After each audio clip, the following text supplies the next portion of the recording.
Hello there, everybody, and welcome to Proving Grounds Region Rumble. My name is K-Bot, and I am joined by Falco tonight, who we were able to pull from not doing Ludi tonight. Apparently, the Ludi is not happening tonight, and that's why we get Falco. The Ludi has...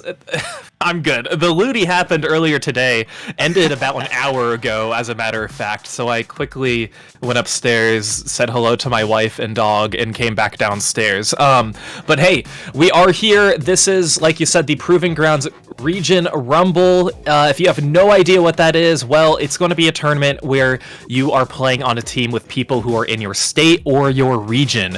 So I think we have about 50 teams signed up today, K-Bot, and we're going to be starting off with 2 teams from Illinois, licensed to Ill in Tri-City. Let's go. The Illinois Grudge match to start things off, which is quite fun because I just moved to Illinois this year is where I'm going to grad school. So I'm excited to lead us off. And these 2 rosters too, you know, it's worth noting in this kind of a tournament, you're not going to see teams that play together all that often, or players that are playing together very consistently, right? We're going to be seeing a lot of pickup rosters, probably a decent number of weirder compositions that you wouldn't necessarily, you know, go out of your way to see right off the bat. But I'm excited to see what's in store for us here, especially looking at a lot of the players who've got on both rosters here. Players like Nico, Nezzy, Lucina on Tri-City, and of course, we recognize Sir Skit, Nick, Sigurd, all on License to Ill here. So this should be a fun match to get us started, to set the tone for the evening. Forcibly play all 3 for our Swiss stages. And Falco, things are split up into these regional groups tonight. Yeah. Take a look here at our lovely map drawn by your lovely IPLTOs. Very scientifically divided. We have the 4 regions there, kind of divided in blue. You have the Northeast, the South, the Midwest, and the West. And then I really don't know what's in the red and the green, but you know. Okay, to be fair, there's a lot of teams that have 2 teams per state, which is pretty cool. So obviously a lot of showing, and to nobody's surprise, California and Texas seem to have the most.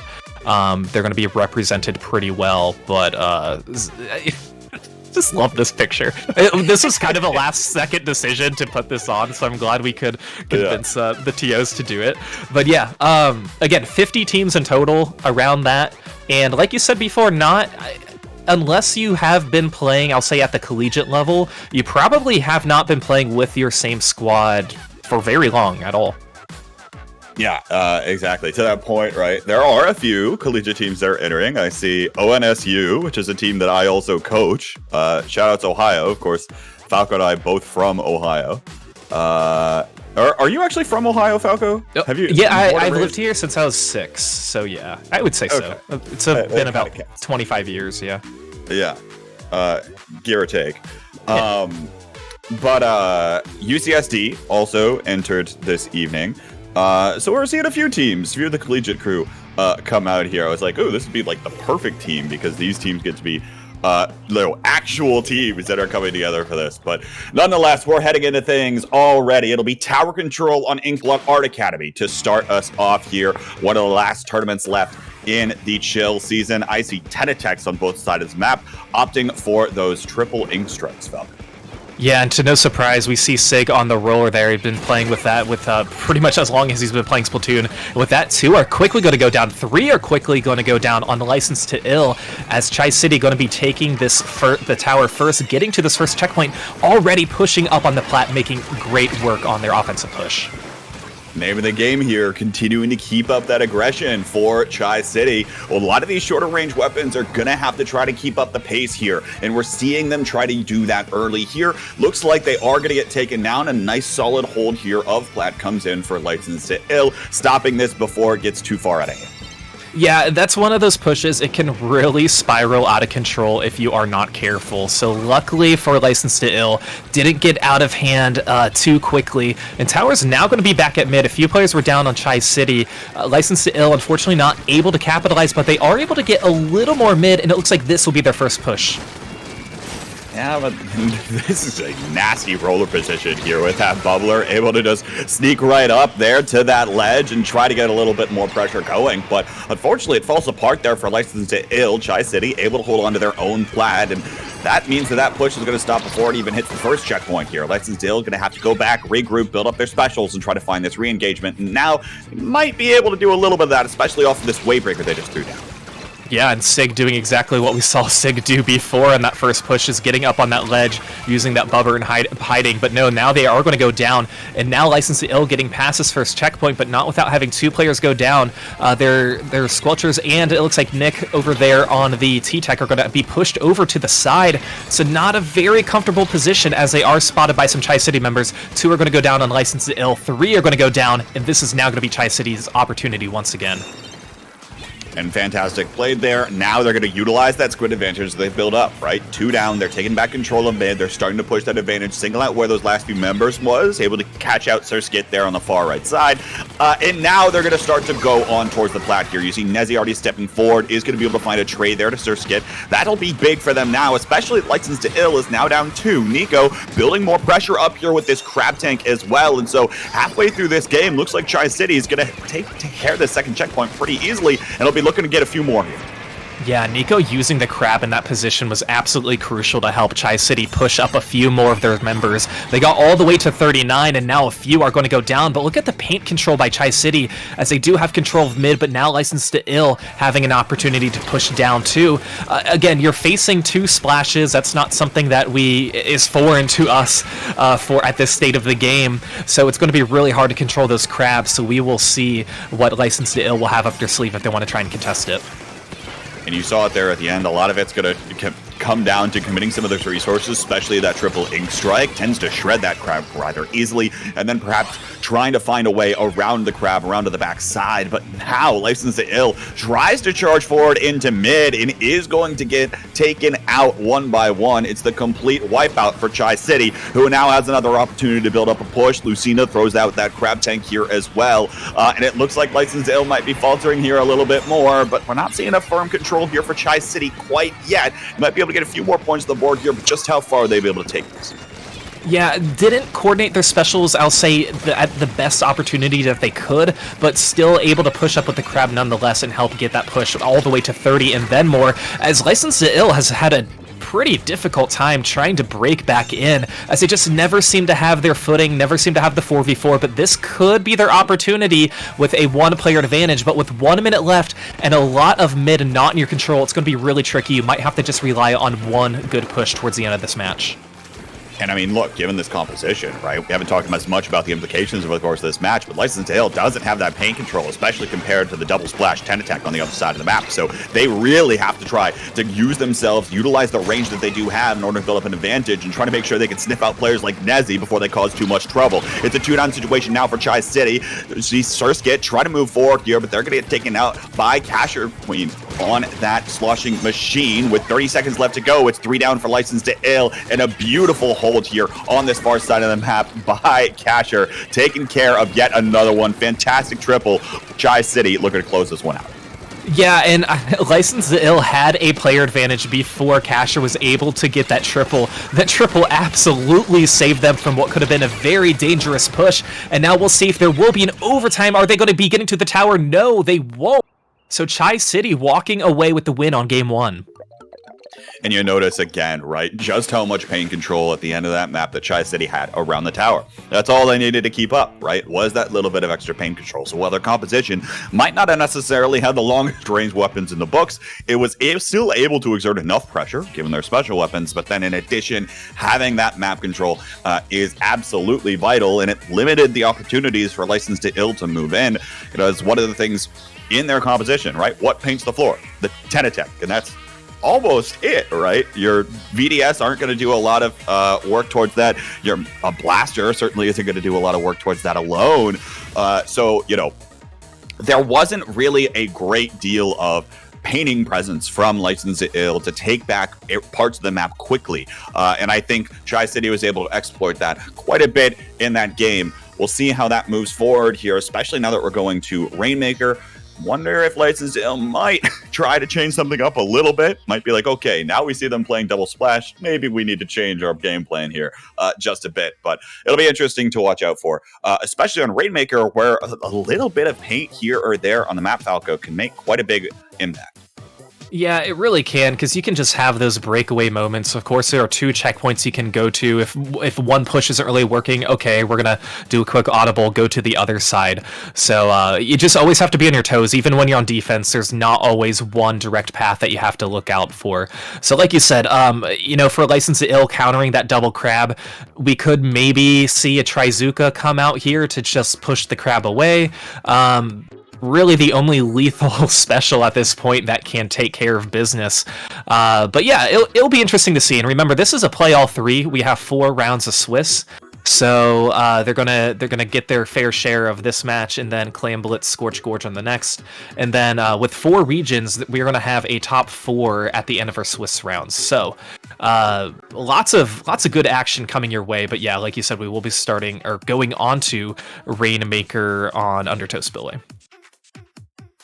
Yeah, so it'll be interesting to see. I mean, the great news for Tri-City is that you can probably get away with running double splash just about anywhere you'd want to. That's the versatility of the weapon there alone, which is why there were just groans when the Splash-O-Matic is going to be getting another incredibly versatile sub and special weapon combination. But nonetheless, don't expect the splash to be going anywhere, folks. It'll stick around, assuming the crab tank doesn't get nerfed to the ground. But of course, only time will tell. This time, the adaptation, though, for Tri-City is we're going to be seeing the 52 gal come out on their side of the map, allowing for that wall to go out, and a little bit of extra survivability, maybe trying to open up the window for these more sustained pushes of the ring. Yeah, we're also going to see the N zap on the side of License to Curl, so they will have the Tacticooler to help support that. And with that, License to Ill getting the first pick up, not really able to break away from mid, just trying to get to the left side. But of course, unless you're really going towards that checkpoint, you're unfortunately not going to get many points. Now it's just a Junior alive in the bubble. It looks like Surskit's going to have to find a way to break out and push away. And that's exactly what they do up there with Nico, just trying to paint around the pedestal. Honestly, like, good move. Sig is there to help come and support. But look at that. That's going to be a wipeout, so unfortunately didn't work out for them. Tri-City now going to be making their push.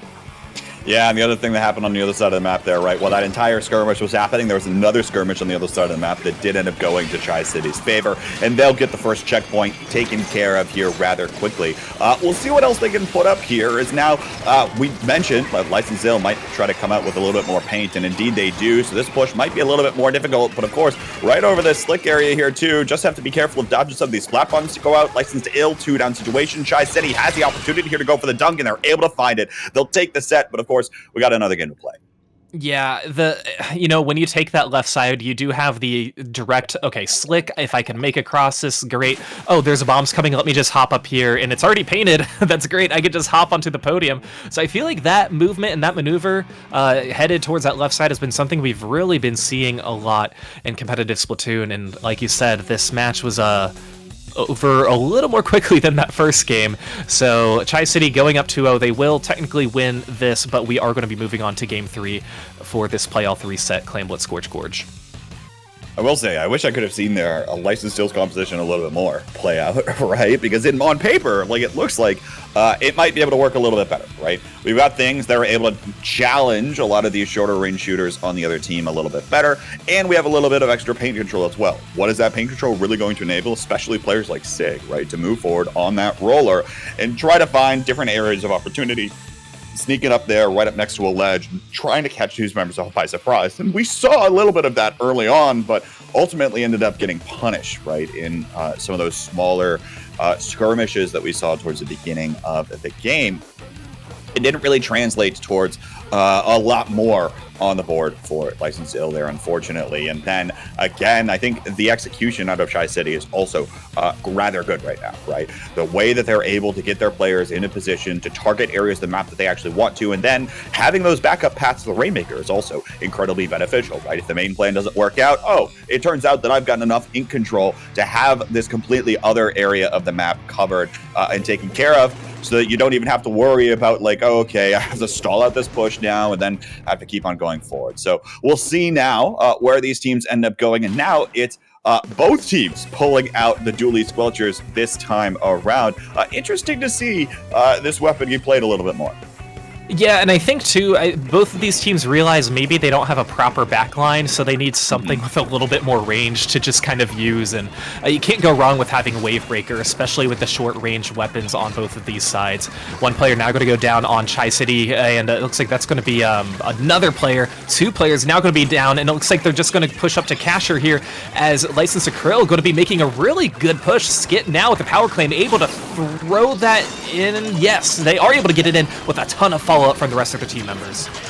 And beautiful use of the specials there as well, right? Wavebreaker enables the area for the tri-strikes to come in, and then enables this bubbler position as well, right underneath the basket to allow all of these clams to come in. Beautiful execution there. But now with their resources limited, Tri-City will come on back in and take care of business. It's 3 down now on the map, and Tri-City will have the opportunity to build up mid here. But again, I mean, fantastic push from License to Ill here early in this match, all the way down to 29 already.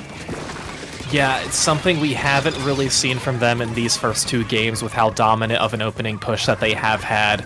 And now Tri-City's still doing a good job controlling some of mid, but we see the dualies here able to get control of mid and stay up top. So again, if License to Ill can keep this up, it will work out in their favor, just to kind of play this maybe prolonged game a little bit. You know, again, you can let the other team score, you can let Tri-City score, you just don't want to have them have an incredible push like you had. But that being said, Tri-City now getting ready to make a push of their own, but not without License to Ill being set up on defense. Nezzy going to throw it in and score. We'll see how much follow-up they can get.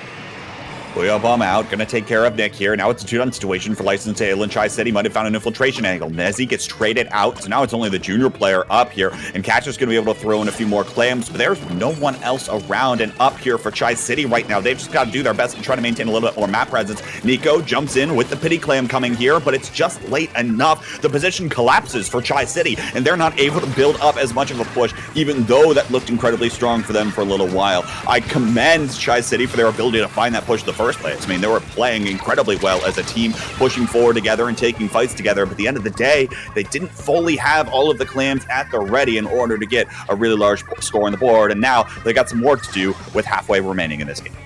Yeah, when they made that push, they had a power claim at the ready, and we knew it wasn't going to be in time except for one follow-up, and that follow-up went through, but they unfortunately had to retreat. But look at this push now from License to Ill. They're going to be jumping in this power claim, able to score, so they're going to have a good amount of penalty points that they have to get through first if they'd like to extend their lead. But with a 2-player advantage, it is looking promising for License to Ill as they are able to clear the penalty points, getting now down to 14, so we need 5 more claims for the win, and they are sitting very pretty, but 2 players alive, just a junior, is able to find some claims. They are going to gather 2. I don't know if they're really going to be able to make that push. They're not, but a very, very good effort. And once again, getting all the way down to 5, you are setting yourself very pretty.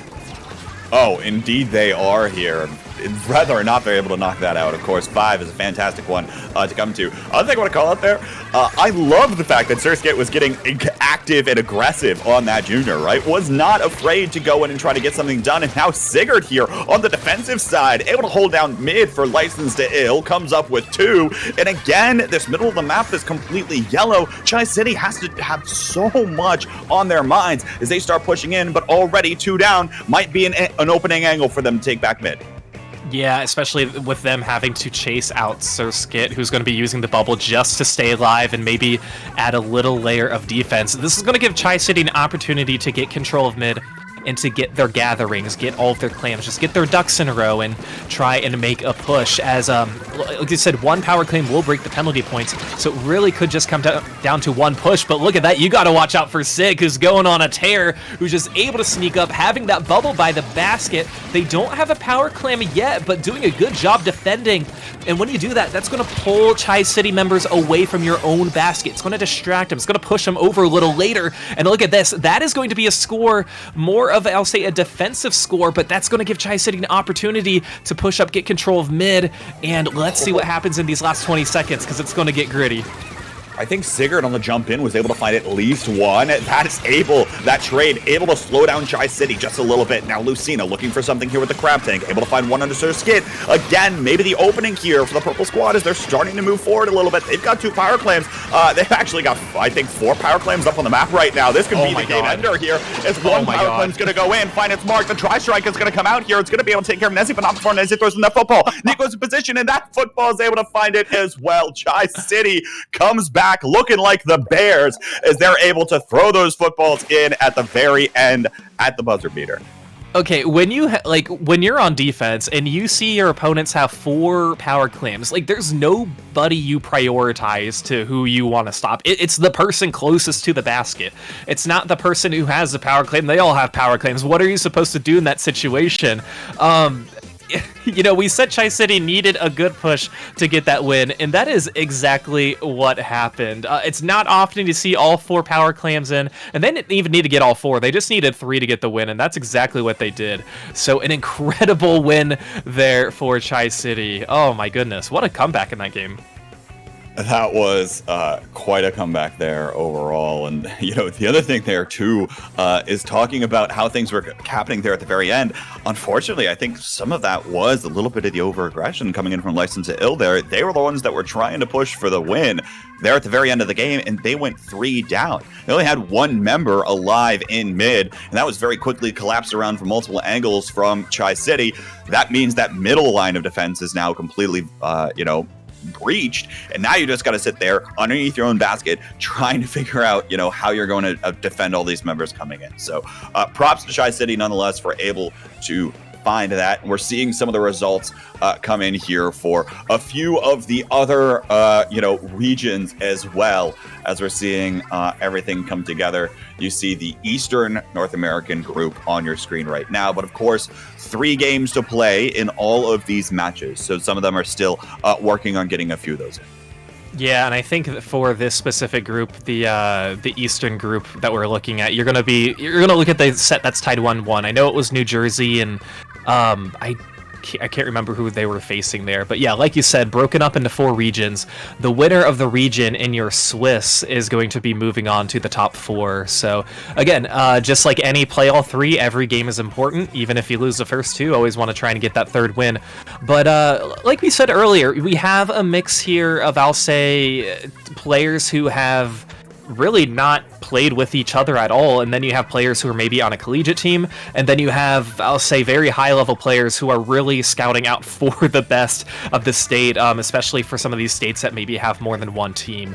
So just a ton of diversity of skill level in this tournament, and that's always great for a Swiss bracket. Yeah, it is. I will say, Falco, our home region, looks like it's not going too well for the Ohio teams right now, especially with ONSU's 0-3 loss to Michigan. The other Ohio team was up 2-0. They were. I just saw the Corn. Yeah, they had Corn Maze. Yeah, Corn Maze up 2-0 over. Is that Southern Canada? Probably. Yeah. Okay. Yeah. So we're doing good. We're eating our Skyline chili and eating our Graders ice cream and riding rides at any Cedar Michigan team is Point. just gonna. Oh yeah. Just gonna. It doesn't. It doesn't feel right. That's all you're concerned about.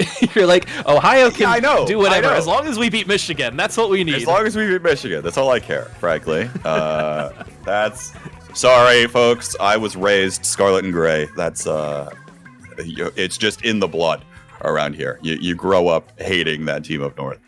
But anyway,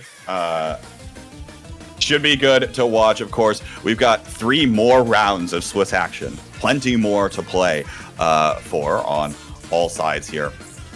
And so we'll see what else comes with the rest of this. Of course, early matches probably coming in, but anything can still happen with so many more games to play. Yeah, it really can. And like we said, kind of the earlier part of the Swiss, you tend to see those 3-0s, 0-3s more often just because there really isn't proper you really have nothing to base off of, especially like these teams don't really have history with each other. You know, you might know the individual skill level of a lot of these players, but you don't have that same retroactive results that you would be able to pull. So yeah, it'll be really interesting, and we might take a little bit of a break here while some of these matches wrap up. I don't know if that's the move or not. Yeah, I think we will probably try to do that. So, folks, don't go anywhere. We still got 3 more rounds of Swiss action, and then, of course, the top cut bracket where these regions actually start going up against one another. Don't go anywhere, folks. We'll be back with more Proving Grounds Region Rumble right after this short break.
Hello, everybody, and welcome back to Proving Grounds Region Rumble. We're getting ready for the second. Sorry. We're getting ready for the second. You like rushed it. You're like rumble. Well, you know, just a fast echo. Anyways, we're getting ready for a second matchup. K-pop, what is this name? Doofenshmirtz Evil Incorporated. Doofenshmirtz Incorporated. Apparently, that's a Phineas and Ferb thing, I guess. Right? It is. Is that what you said? Okay. Yes, it is. Versus Ink 95, who's from Maryland. So I believe the Doofenshmirtz team. This is like a mixed region, so it has people who I don't believe that could get enough players in the proper region or state for a team. So they were kind of grouped together, facing this Maryland team. And I'm assuming there's an I-95 that runs through Maryland that probably has construction going on the whole time, or is very traffically heavy, or I don't know. Or it's just the highway. Or it's a highway. They're just making an ink pun. It's Ink 95 instead of I-95. Maybe. I was thinking of, who knows, like, really. Yeah. Okay. But yeah, this should be a good one. Of course, we are looking at what is this? The Eastern region, right? Where this FA team was thrown into. So should be a good one here to watch out. I have to get my Phineas and find something to say that's Phineas and Ferb related during this set, and I have not been doing that during the break, racking my brain for all of the different references that I can throw out. So we'll see what comes out as we go through this. Yeah, I never watched that show. I mean, I knew about it, I just never got into it. But in fairness, it was a little after your time, probably. Yeah, you know. Both of these teams, they did lose their first set 3-0. It looks like Ink 95 lost against Five Guys, which they're from Virginia. And then Doofenshmirtz lost against Times Square, New York 3-0. So both of these teams looking to rebound and get that first win here on Spot Zone Sturgeon. And of course, Sturgeon, one of these maps known and loved, right? Holistically, as well as on zones. So it should be interesting to see what these teams pull out, right? Over under 1.5 splashes, Falco, in the lobby. Do we get more than one? That's the perfect number, though. Well, that's the point, right? Is that you have to decide whether we're going to see 1 or 2. In the lobby, out of the 8 weapons, I'm going to say more. I will say 2. Our lovely stream producer, Elemental, says 3. But, I don't know if that's probably true, because I'm sure you can see the lobby. So, but, regardless, we'll pretend to be surprised. Or that was just his guess. I really have no idea. I just kind of went with what came through my ear. But yeah. He can't. Falco, how many lobbies have you spectated? He can't see the that's true. Yeah. Maybe the teams haven't been decided yet. That's what they're holding. Either way, on this stage, I mean, Crab it's going to be one of the weapons that you really want to get elevated and help push out, whether it's on offense or on defense, because this stage, once you have the zone, you just want to push up and cap, especially watching for that left side flank of anybody who may be dropping from the side. So I think we'll see at least 2 in the lobby. That's my guess. Well, and the trying to push up is not even limited to just Sturgeon, right? That's just a zones thing in general, right? Where it is so much easier to lock out your opponent. I think in general in Splatoon 3, given that not many of these specials are necessarily intended for engagements, right? Save for a handful. Most of them are intended to try to guard your area of the map. And of course, when you're sitting there on your own, on your zone that's already covered, you're going to be able to do that. We see 1. So I am victorious in that over-under.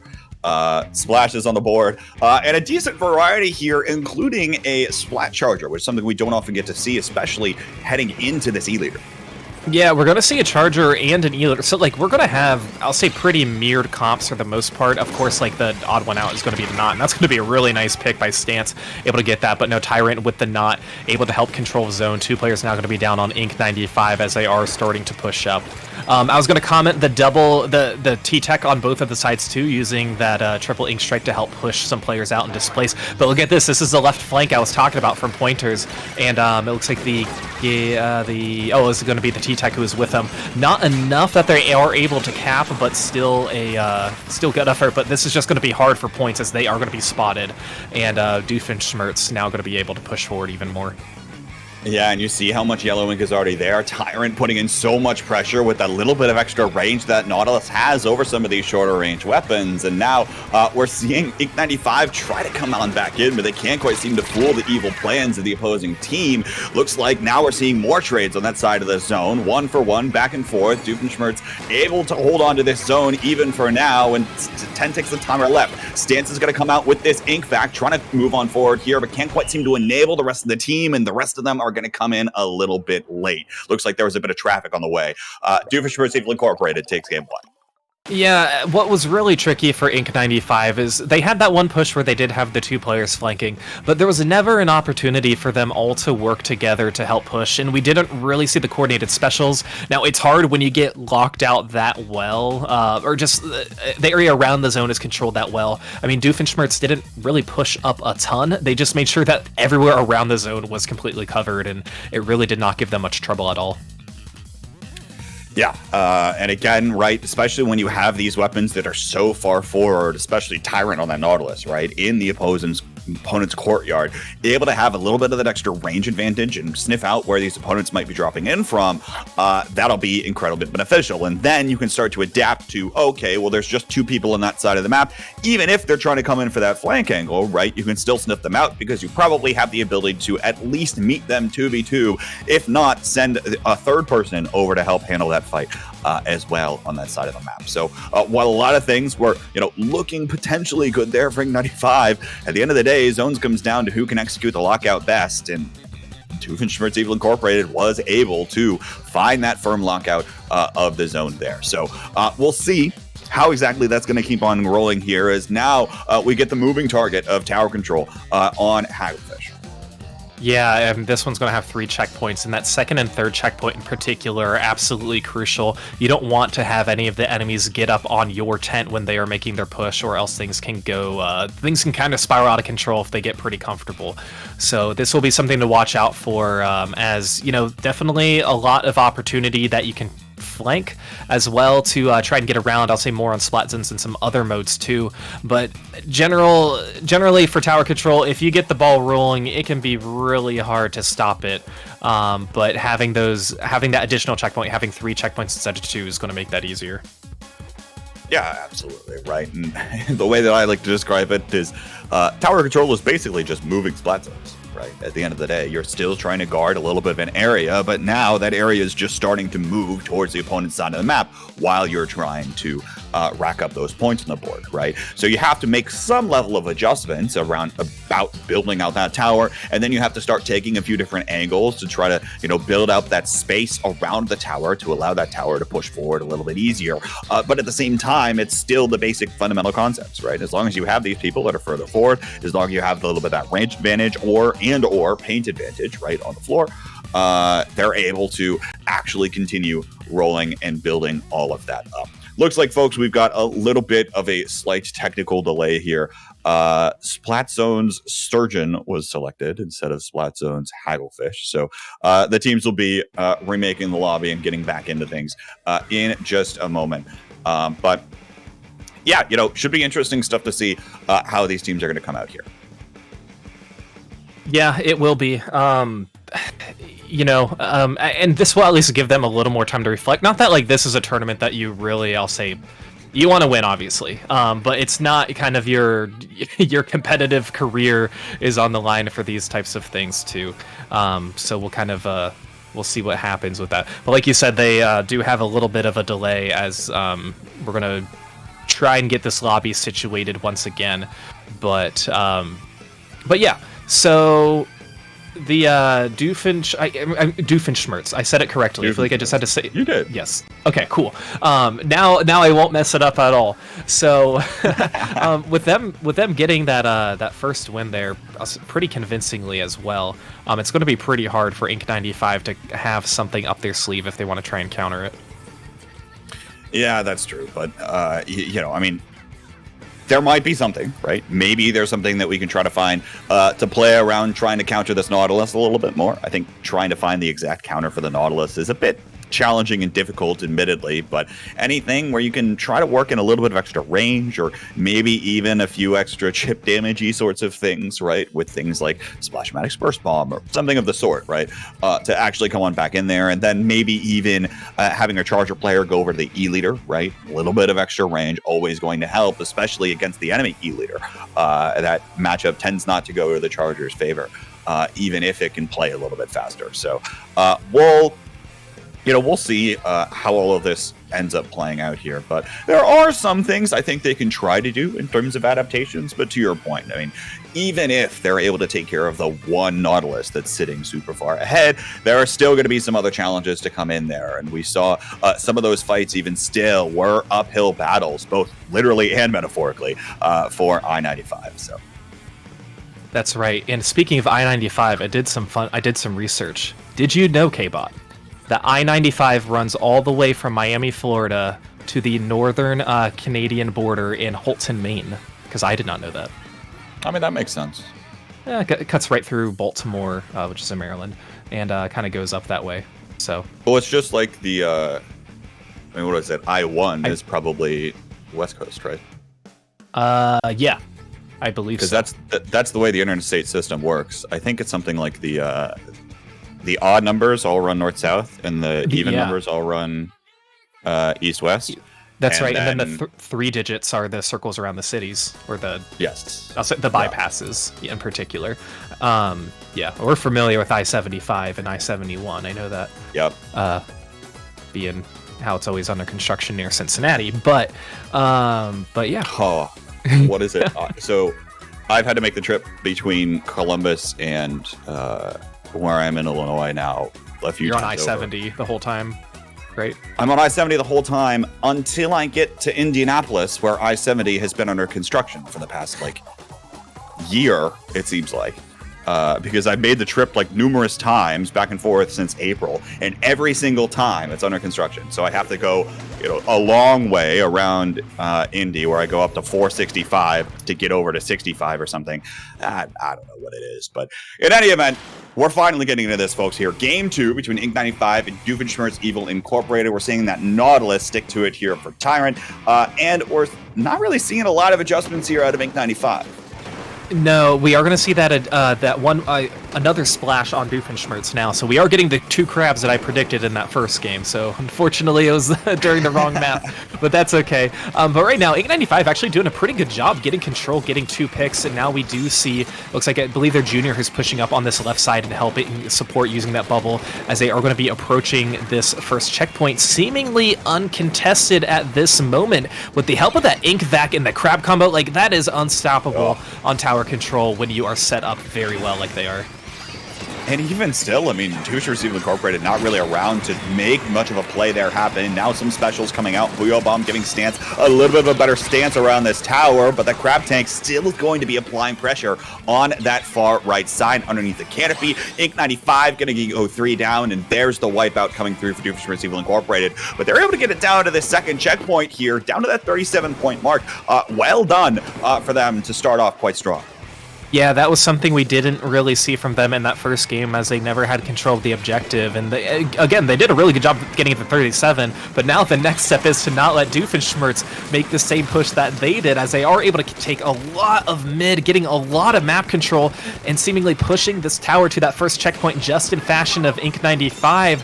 And they are going to get their uncontested Tyrant now on the tower. It looks like they're going to be getting it through. There are going to be 2 players under the canopy there, but they are going to get past this checkpoint. And again, it's all about this map control around the tower, like you said before the start of the match, K-Bot, and that is just really working out for Doofenshmirtz's favor right now. Yeah, another person going down there right in front of the tower, and that second checkpoint's going to get cleared for Doofenshmirtz Evil Incorporated. We're seeing that Junior start to approach here, but that Junior alone might be able to be sniffed out. No, actually, looks like he's able to find at least a trade before going down. Gabe on this Crab Tank, able to find one here as well, but Doofenshmirtz Evil Incorporated going 2 down. They're still trying to push this tower on forward. Ink95 still in position, starting to build up a little bit more orange ink around this tower, and finally dissipates the pressure here on this push.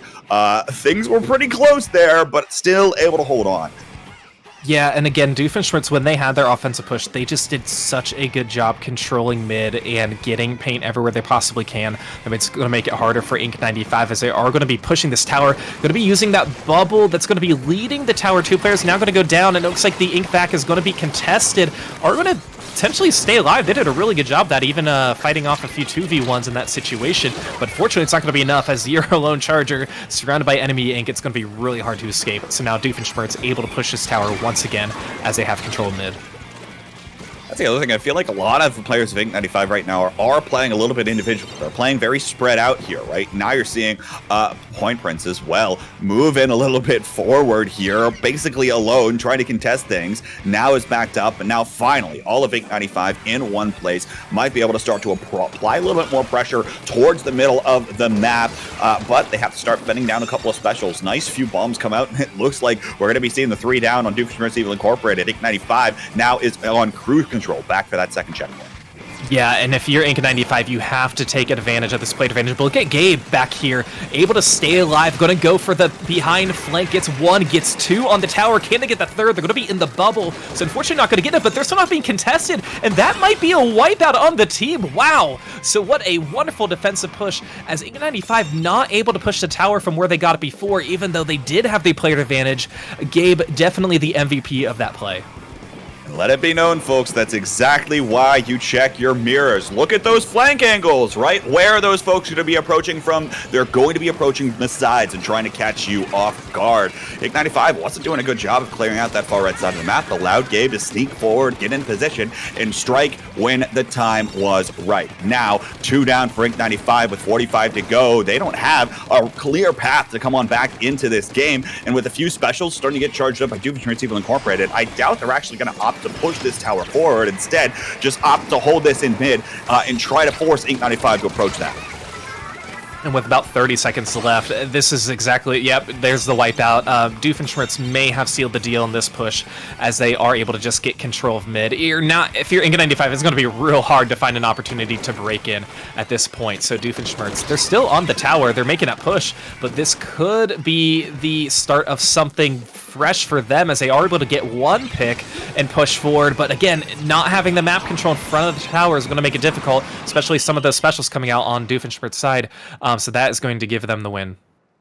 And the GG triple ink strike comes out. Can we? There has to be like a better GG strike. That doesn't really feel right. Yeah, it doesn't roll off the tongue like a GG Ray, GG Booyah. Yeah, we'll find something. We'll find something, especially with Neo Splash coming. But nonetheless, good stuff there, of course, by Doofenshmirtz Evil Incorporated. Again, they don't have to push that tower at all, right?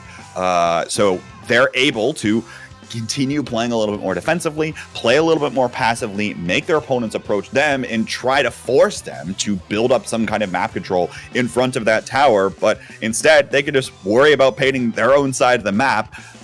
Then there are going to be very few opportunities for a real push to start rolling for Ink95 unless somehow they're able to very quickly charge up like all 4 specials, displace all 4 people, and that's just an incredibly tall task to do when your brain is already scrambled, given by the fact that those sirens are starting to blare 15 seconds left in the match.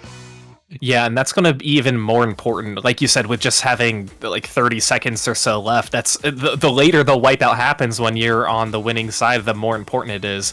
So again, Ink95, they did better in that game just by staying alive and making offensive pushes. Again, that wasn't really something that we did see in the Sturgeon Zones game.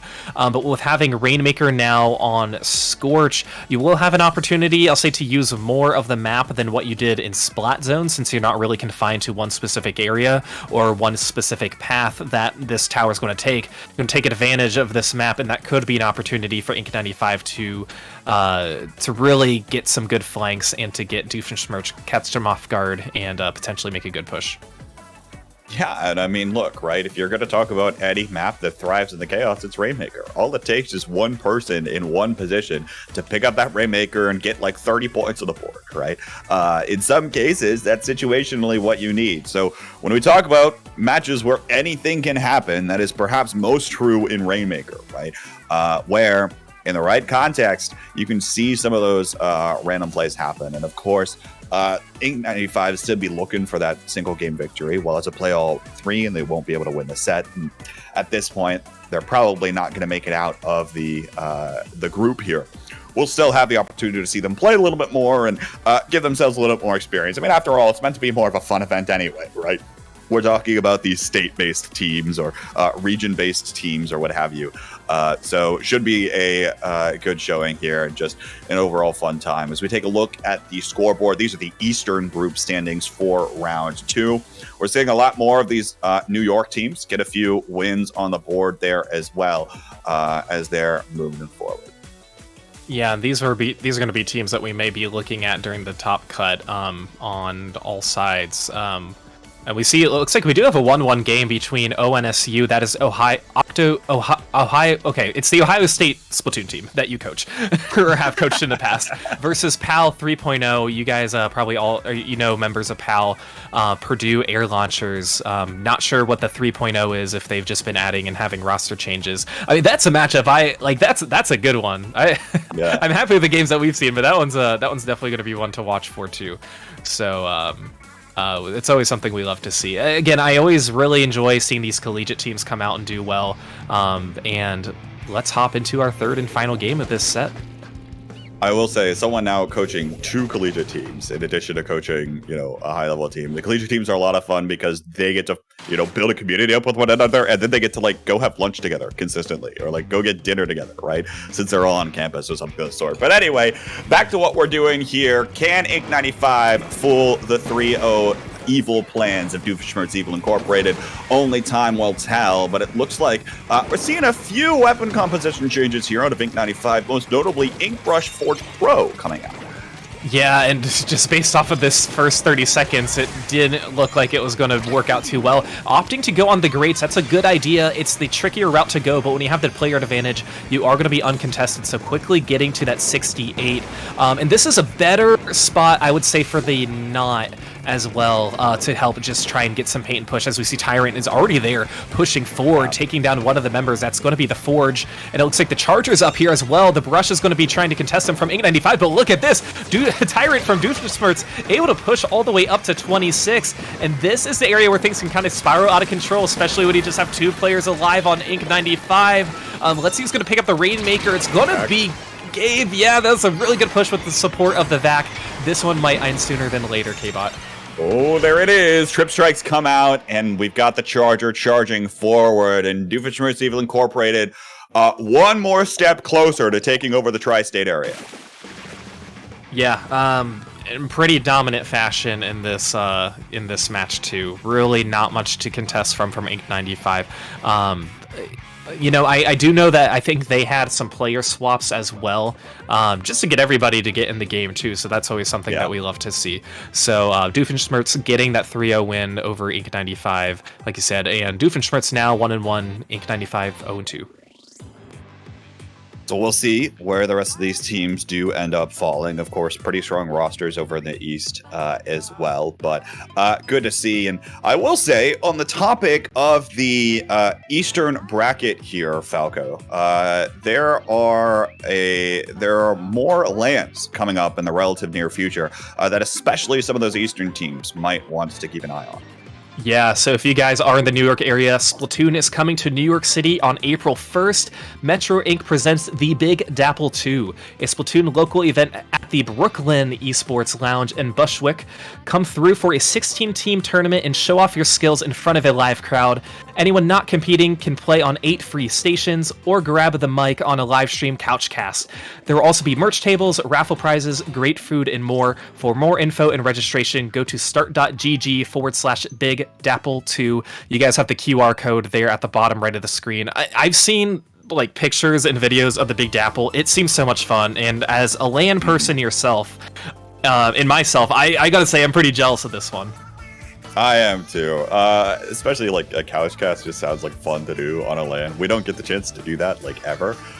So I'm curious to see what their setup's going to be. I'm sure the stream will be fun to watch on April Fool's Day this year. They might have some extra shenanigans maybe planned in for that. But nonetheless, should be a good one. Folks, if you haven't had the opportunity to go to a LAN event yet, and you're like worried, you're like, oh, well, I don't really feel like I know anyone in the community, just go, okay? You'll find people that will want to talk with you, want to interact with you. You'll probably find someone that you recognize or have seen your, the in-game name for online somewhere at some point or another. And just going to these kinds of environments is so much fun. I cannot recommend it enough. It's one of the reasons why, I chipped in to try to run some of those things for a while. So shout out to the folks over at the Big Dapple. Of course, Power was the main person coming up with the idea for this Region Rumble tournament. So shout outs there. But please do consider supporting your local scene as well. We've seen a lot more local scenes pop up within even the past few months, especially with Squids on Ice just took place over in Florida, and of course a few other things coming out as well. So keep an eye on your local and land scenes, folks, and especially for events like the Big Dapple 2, don't be afraid to travel even a little bit if you have the capability of doing so, because it is a lot of fun. Yeah, these locals, like, they're going to be players that people and people that you don't know that you're going to meet and become really good friends with, and that's exactly what I did when I went to my first local too, and they really are incredible. And like you said, even if you're maybe intimidated to play, you don't think you're going to be very well, that's literally the least of your concerns. It's all about the camaraderie and meeting Splatoon people, so definitely check out Big Dapple 2, and like you said, all of your locals.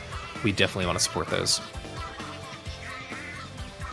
All right, folks. Well, we should be getting into our next round in just a little bit. I think we're going to be watching... How do I even say this team name? I'll go. Wayzata. Is it Shakopee? Shakopee? I think it's Shakopee. I have no idea. It's Minnesota, so I don't know. Like, Shakopee is my guess, based on. I'm about ready to just say the Minnesotan team or something. The Minnesota? Instead of, yeah. Yeah. Versus In-N-Out Boys from California. Okay, K-Bot, have you had In-N-Out Burger before? I think I have once, but I don't remember it very much. I was in California one time. And I made it a goal because, like, my thing is, like, I always want to experience the regional fast food, but unfortunately I did not make my way over to In-N-Out. I've heard, like, it's something you gotta try, but people don't really, like, it's kind of like a McDonald's. Once you have it, it's like, okay, it's there, it's good, but yeah. I'm gonna try it sometime. I mean, like I said, I think I've only had it once, and it was in Arizona or something while I was down there, so that had to have been like 4, 5, 6 years ago. I don't remember a single burger that I had 6 years ago. So I don't recall it that well. I will say, like, it's one of those places where the only thing you get, there's like one thing on the menu, and it's a burger. So I think you know what you want. They're famous for, like, I think it's the animal fries, which are fries with, like, a gravy or a sauce. Yeah. I think it's one of those places that has, like, the secret menu that you could order from, and, like, if you know type of thing.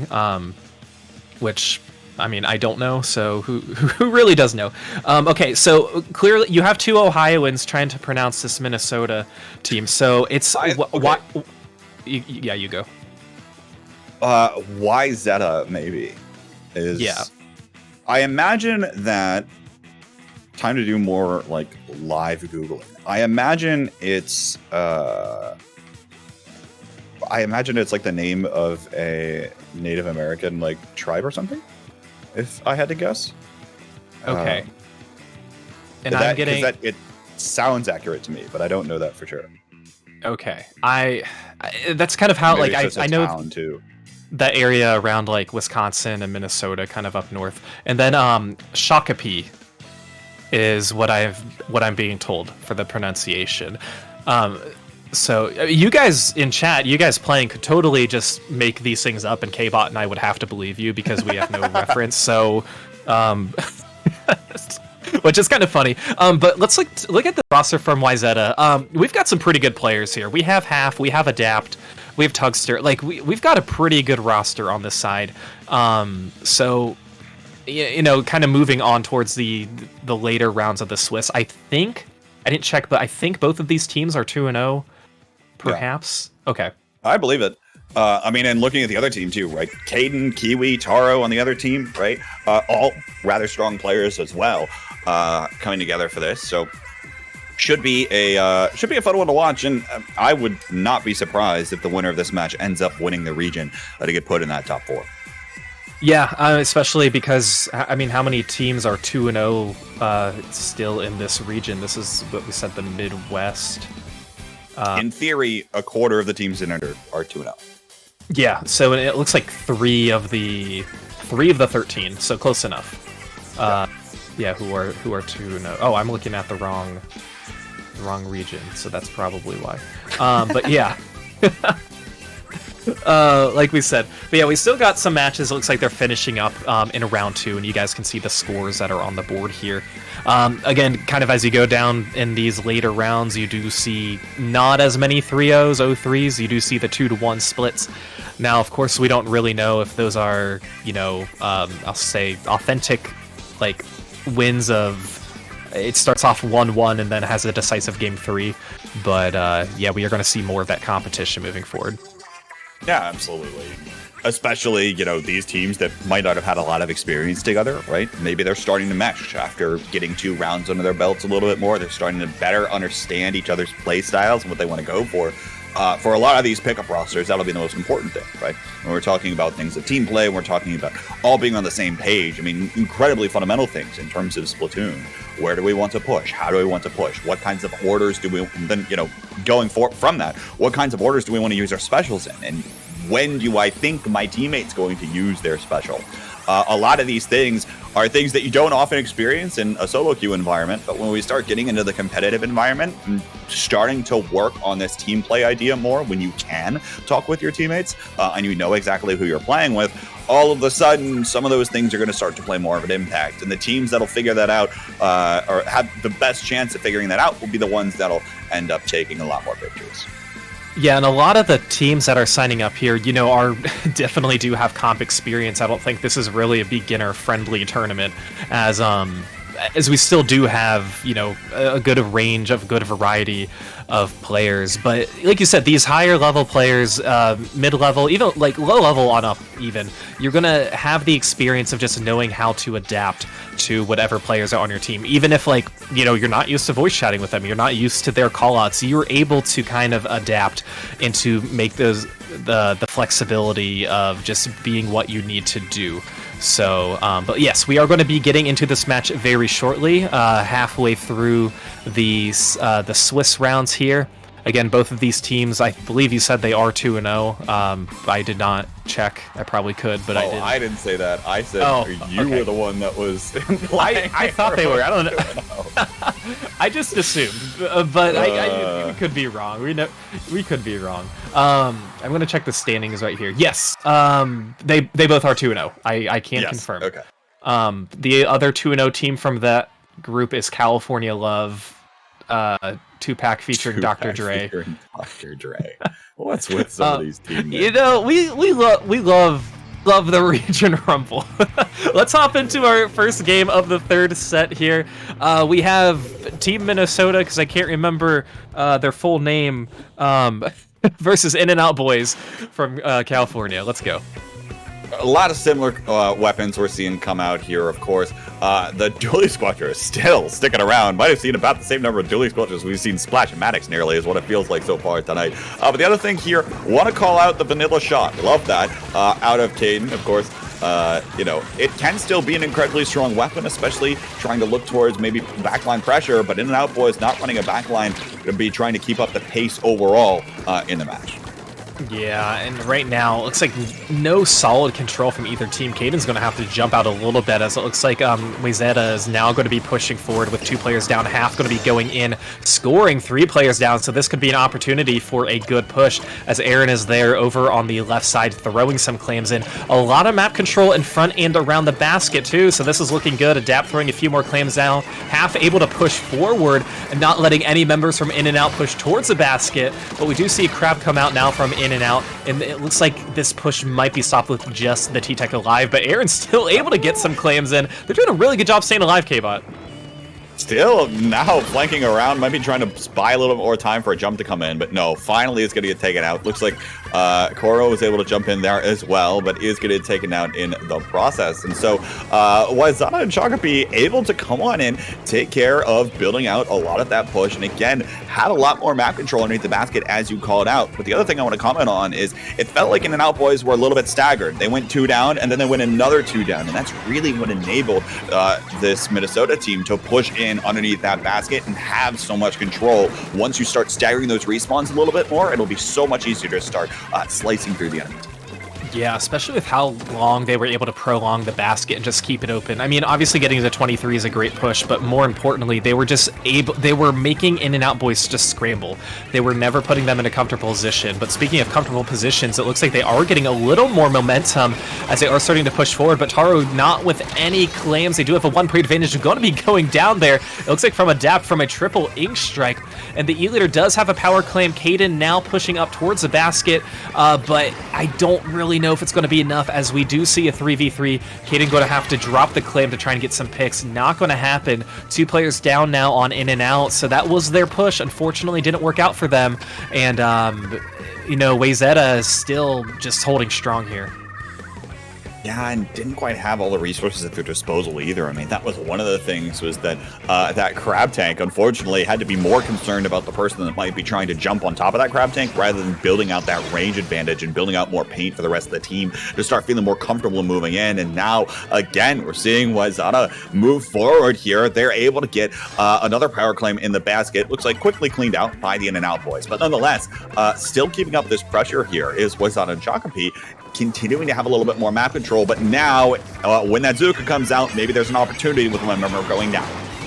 Yeah, and why that push was pretty important, even though they didn't really add to their score, is it made In-N-Out Boys just stop and turn around. They had the momentum of trying to push, but you kind of have that claim, the distraction power claim of making the enemies just stop trying to figure out where you are spotted, and just delaying and getting the rest of your team regrouped at mid. So that's why In-N-Out wasn't really able to push back, since they didn't have the map control. And speaking of map control, Wayzata is now getting more and more as players from In-N-Out are going to be going down.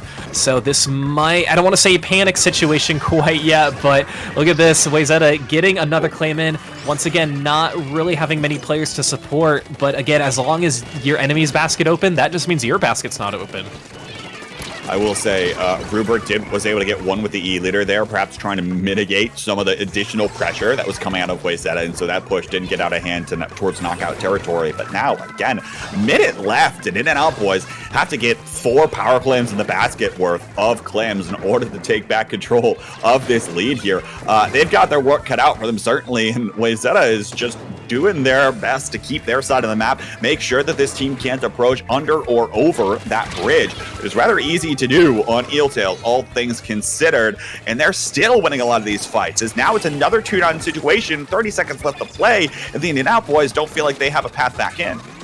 No, they don't, but they did get more map control, which is something that they haven't had this entire game. But like you said, you're coming down to the last 30 seconds. Now you know that if we do score, this will be our last opportunity. So we need to make this a good push. We can't get one push in and just have the basket close and try and bank on regrouping. And look at this now. More map control on the side of In-N-Out Boys, getting mid. Rupert here with a power claim. A few of their members are going to be pushing up. 2 players are now going to be down. Are they going to throw it in? No, they're not going to get there in time. It's just going to be the splash. That's the wipeout. And that is going to be the game. So that was In-N-Out Boys' best push, but unfortunately couldn't quite get anything rolling with it.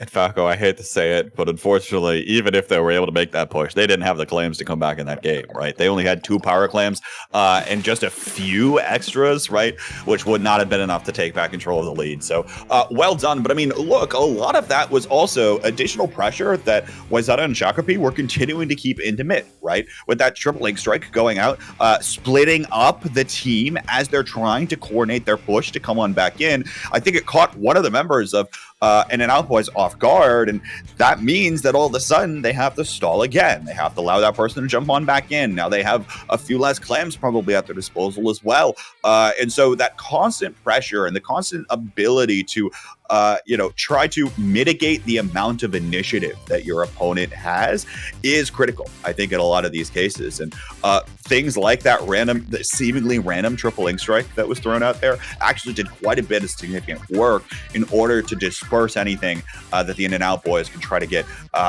cooking and coordinated.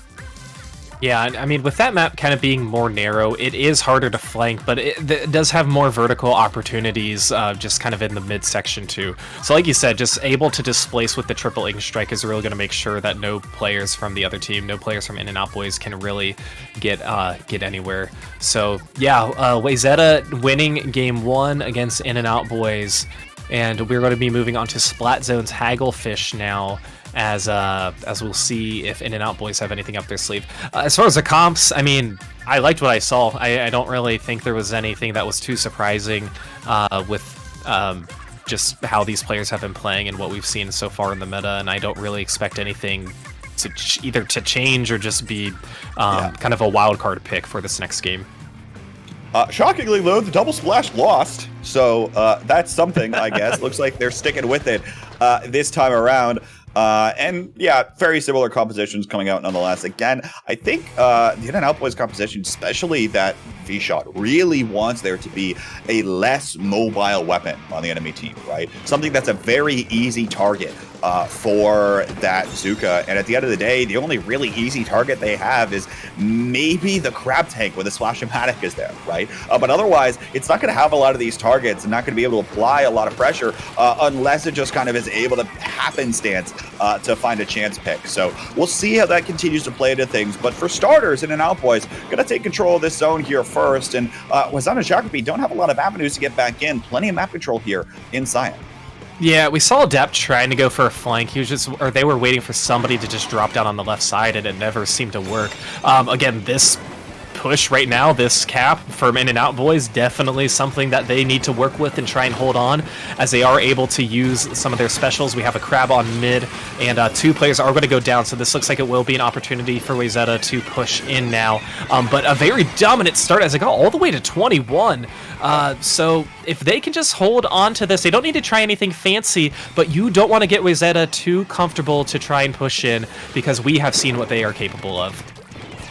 And look at that extra set of triple ink strike, right, as well, to continue trying to keep up this pressure and push the enemy team back. But this time around, looks like it's going to fall apart slightly. Wayzata and Shakopee going 2 down, and now they're going to allow In-N-Out boys to come on back and retake control of this zone. Well done by them, because they still now have 2 specials up at the ready, and they might be able to go for this. But 3 members of In-N-Out boys dropping on the left side, trying to pick up some kind of an advantage here. We'll see who ends up winning this fight. Looks like it's a 1-for-1 trade on that side of the map. Wayzata and Shakopee now pushing through the zone to try to collapse on that left side of the map and are able to take care of business. It's 3 down on the In-N-Out boys. Wayzata and Shakopee now have a decent control of this zone. Yeah, and we saw Wayzata push up in a lockout in a clan blitz game. I'm pretty confident that they can do this in a zones game too. But that being said, 2 of their players are going to go down. 3 are going to go down. Never mind. Maybe I spoke too soon. As Koro's still alive, just hopping over this wave breaker, playing jump rope in squid form. But now is going to be spotted, so they are going to be the first target that all members of In-N-Out boys are going to be going for, as In-N-Out boys still have control of the zone, but again, a lot of penalty points that they need to get through. And it's contested here. Wayzata and Shakopee moving around and back in, and they're actually able to find the cap there as well. Thanks to that triple ink strike coming out, you see why this special weapon can be incredibly strong when used well. It looks like folks are finally starting to figure that one out. Now, 1-for-1 around the zone areas, we're starting to see In-N-Out boys continue to try to keep the pressure. They don't want to give away this zone for too terribly long, but they might have to be careful that. Wait a minute. Half is like sneaking back behind enemy lines, doing the full 180 lap around the zone here, and is now going to back on away. Didn't decide to jump on anyone from the backside, and now we're seeing In-N-Out boys look to try to keep their pressure on forward, but they're ignoring the zone, and actually it's going to get flipped. That penalty holds on, and Wayzata and Shakopee, if they're doing nothing else, at least they're holding In-N-Out boys to about this 20-point mark. Yeah, and that was just all because of the ink strikes that were on the zone. I mean, this zone isn't very big, so you are going to be seeing that flip pretty often, and that's all you need to do to start the momentum, is just get one cap, get one contest, and maybe you can get it, and that's exactly what they did again. But now this will give Wayzata an opportunity to help push forward and start this lockout that they had been wanting to do before. All their penalty points are gone. We are going to see a crab from In and Out on top of the tent here. We're going to be contested by the triple ink strike, so we'll see if In and Out boys can break through. And look, the In and Out boys haven't had the opportunity to really set up, right? Every time they try to get in the position, there's a triple ink strike. In this case, now there's 2 or 3 members diving on top of them, throwing burst bombs and all the like towards them. 2v2 now on both sides of the map, and now actually I think it's just a 1v1 as Rupert's going to have to start to move forward here a little bit more. But of course, you're going to get outpainted by the Tentatek on the other side. Aaron's going to take control of that for Wayzata and Shakopee, and it looks like they're actually going to be able to take the lead right here, and there it is. Now the triple ink strikes come out here, preventing In and Out boys from coming on back. Will they be able to find the knockout here? Looks like Taro's able to find one, and that is going to be the zone going back the other direction for the In and Out boys, applying that penalty and giving them one more chance to hold on here. Looks like they might finally wear through their penalty this time, Falco, but no, a little bit more paint goes on top of the zone, and they're really going to have to be careful with that and conscious this time. Yeah, having control of the zone when you are in a 1v1 is so important, because you seemingly don't really have to do anything with the objective, but you're still getting the points for it. So that is exactly what helped Wayzata. And look at this, these strikes and these specials coming out. Oh, 3 are going to go down on Wayzata as In and Out going to be capping once again. This is going to be a do or die moment here, and by the pace of this, it is possible we will be going to decisive game 3, but I don't want to speak too soon, K-Bot. Oh, hang on. Just a few ticks of the timer here left to go for the In and Out boys. They're starting to build up the pressure, and it looks like it's going to be a 3-down situation on Wayzata and Shakopee there at the very end. The wipeout indicator flashes at the very end of the game as the whistle blows, and that will mean that the In and Out boys will come back. They were able to hold on to that zone at the very end of things. It looked like a pretty dominant game for them, but again, without their ability to set up shop and start slowing down the game, they weren't able to have as much of a consistent presence as they might have liked to. But it finally was able to come together there at the very end for him. Yeah, and like you said, getting that wipeout at the very end, just getting the KO or winning the game in fashion, as overtime only happened for about a second before they were able to take the lead. So yes, we are going to our first decisive game 3 of the evening as Wayzata Shakopee. I don't know the names again. I already got DMs about how they're pronounced, and I keep forgetting. Against In and Out boys, tied 1-1, going on to tower control Sturgeon Shipyard. So again, anything's possible. We didn't see many differences with the weapons. It's just that In and Out boys had a better grasp and I'll say better coordination too in the second game that we just saw. Yeah, that was the other thing too. And in that specific instance, Wayzata and Shakopee were often going for some random plays. You know, I saw Half go in quite a bit on that splash, right? I made the comment where literally takes a lap around the zone at one point, and then also did a similar play there towards the very end. I thought would be slightly too late, but actually was critical in terms of taking out Rupert there on the E leader and then able to come on back into the zone.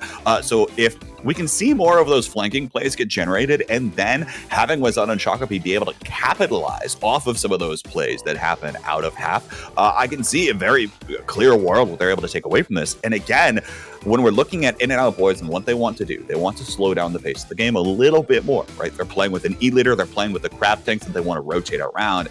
Those weapons are going to be all about trying to sniff your opponent out from afar. All about not necessarily being the ones on the front lines engaging all of the time, but more so about trying to make sure that your opponents have limited paths back into the zone or any area, in this case, the tower control, right? Which still kind of acts like a zone. So we'll see how this one comes out. Looks like slight weapon composition changes as Rupert's going to go over the Splat Charger this time around, opting for the Ink Vac on tower control to try to get a few more extra points on the board. It's a decisive game 3 here for Minnesota versus California. Yeah, and like you said, not really much is changing on the comp, especially for Wayzata, not changing anything at all, I don't believe. One player is going to quickly go down. We're going to see some strikes coming out from both of those players. They have 2 weapons with triple ink strike, the Slosher and the T-Tech, so a lot of displacement that we will be seeing on this tower control game as Wayzata trying to find an opportunity to push up. But of course, you got to just be aware of where the enemy charger is, because they know that that once they are spotted, they're going to be pushing up. It looks like Adapt's going to be doing just that, trying to push forward towards the charger, as Wayzata now has control of the tower. A really nice snipe there by Rupert, just able to push forward, shoot right in front of him, able to get it. Wayzata quickly getting through this first checkpoint too. Getting through this first checkpoint, doubt this push will go very far, but actually Koro continuing to make up this pressure on this far right side. It's a 2-on situation as fights go to the direction of Wayzata and Shakopee on the other side of the map. And now actually maybe this tower's going to keep on pushing. We see Caden now taking over the grades, able to take care of Koro, and now maybe a collapse comes through on top of the tower, but the triple link strike comes out of a depth. Now it's finally going to get taken out, tries to stall things out, but hey, those were both checkpoints eliminated by Wayzata and Shakopee early on. And Falco, we know this map on tower control snowballs quite a bit, so In and Out boys have to be a little bit scared at this point. Yeah, I don't even think it matters to like what point they got. It's the fact that, like you just said, they got through 2 checkpoints. That's really all that matters, because they know that In and Out boys are going to have to try and do that same thing, as it looks like they are set up pretty well to do, as they do have a 2-player advantage. Look at some of these players. Look at the Crab and all these players up there on their plat, and the Greats too, still getting some picks. So In and Out boys just sitting very pretty. A ton of paint painted by their sponge, as well as it looks like they do have a lot of real estate, but now Wayzata able to get some of their specials going, so this will be tricky. Is it going to be enough for them to take the lead? And it is, yes. And it's 2v1. So a Wipeout against Wipeout, but look how close that was, K-Bot. So unbelievably close there, to the point where you probably turn around and attribute that to latency if you're the side of Wayzata and Shakopee, but it doesn't matter because you've got to be able to come on back from that. We saw there at the very end, very nice use of the specials. You called out the Crab Tanks, and then in addition, that Ink Fact to try to get those extra few final points on the board there, really trying to commit for that second checkpoint and the lead. But we're halfway through this game, Falco, and I have to imagine there's a chance that we're going to be seeing a knockout, but it can go either direction at this point. Yeah, you know, both of these teams have had their opportunity to just show the momentum that they can truly show. We could also see this stalemate game at mid for the next 2 minutes and just rely on maybe one team to get a good push, but this might be an opportunity for Wayzata now, as 2 players going to go down, 3 players going to go down. I believe that was a wave break kill on the Crab, too, at the very end. Very nice, as Wayzata, they don't have the lead, so they will need to try and push this past the 22 mark if they want to be able to take it. And I just love the positioning of some of their players, and it looks like they are going to be able to take the lead. They are able to find that lead there, and now the collapse around the tower is going to come on through here for the In and Out boys. Looks like they're able to find the 3 down. Adept is still up on this slosher, able to find 1. Maybe looking for this one on a Kiwi, but Kiwi trying to play this safe as well. Looks like a teammate was able to clean that one up, and finally the In and Out boys have cleaned out the enemy team here. But nonetheless, you know, this one can still go either direction. Wayzata and Shakopee able to take back control of the lead, but with 80 seconds left to play, anything can happen here. Will the In and Out boys start to be able to set things up just like we saw them earlier for that push? It doesn't look like it this time around. Is still mid is completely purple. Okay, just as I say that, 3-down situation, and the In and Out boys are going to have an opportunity to move back in.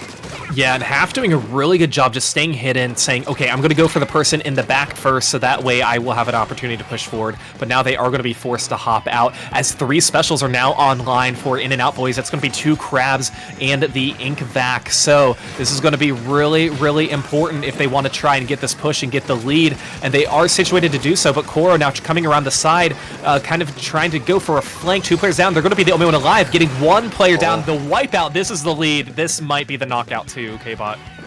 Looking like it's going to be here. Okay, it will be there at the very end. Looks like a Splat Bomb was able to come in and get 2, but not able to get all 3. And the In and Out boys are well on their way to winning the Western group in Region Rumble here tonight. That was an incredibly well-fought match from both teams as well. It felt like both teams were struggling to really try to read the enemy team and figure out where they were going to be approaching from, figure out how they wanted to try to attack the map and displace their opponents, and all those sorts of things. Overall, just fantastic stuff on both sides.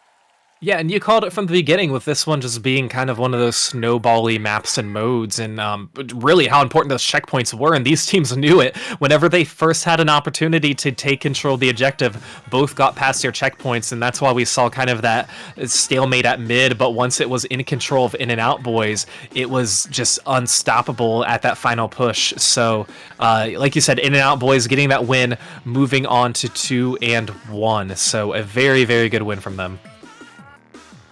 Good stuff from them. And of course, 3 rounds out of 4 into the Swiss stage. Like I said, they remain undefeated in the Western group.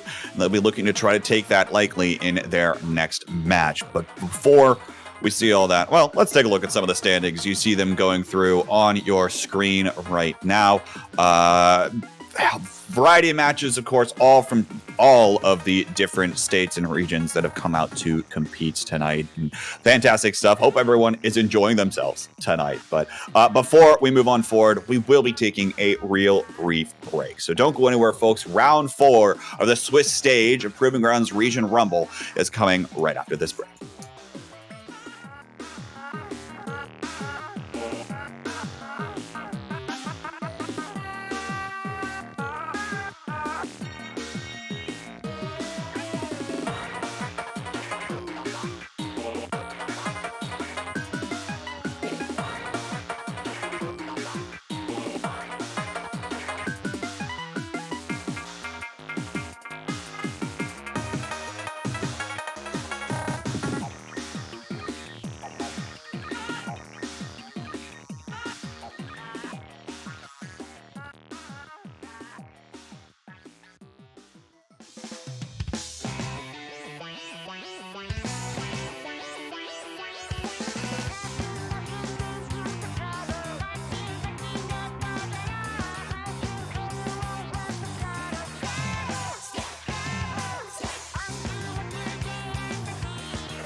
Welcome back to Proving Grounds Region Rumble. My name is K-Bot. I'm joined by Falco. You get the Ohio duo on the mic. We will now be able to commentate a interesting match that maybe some folks will have some investment in here. Cornfield Yakuza versus Tim Hortons.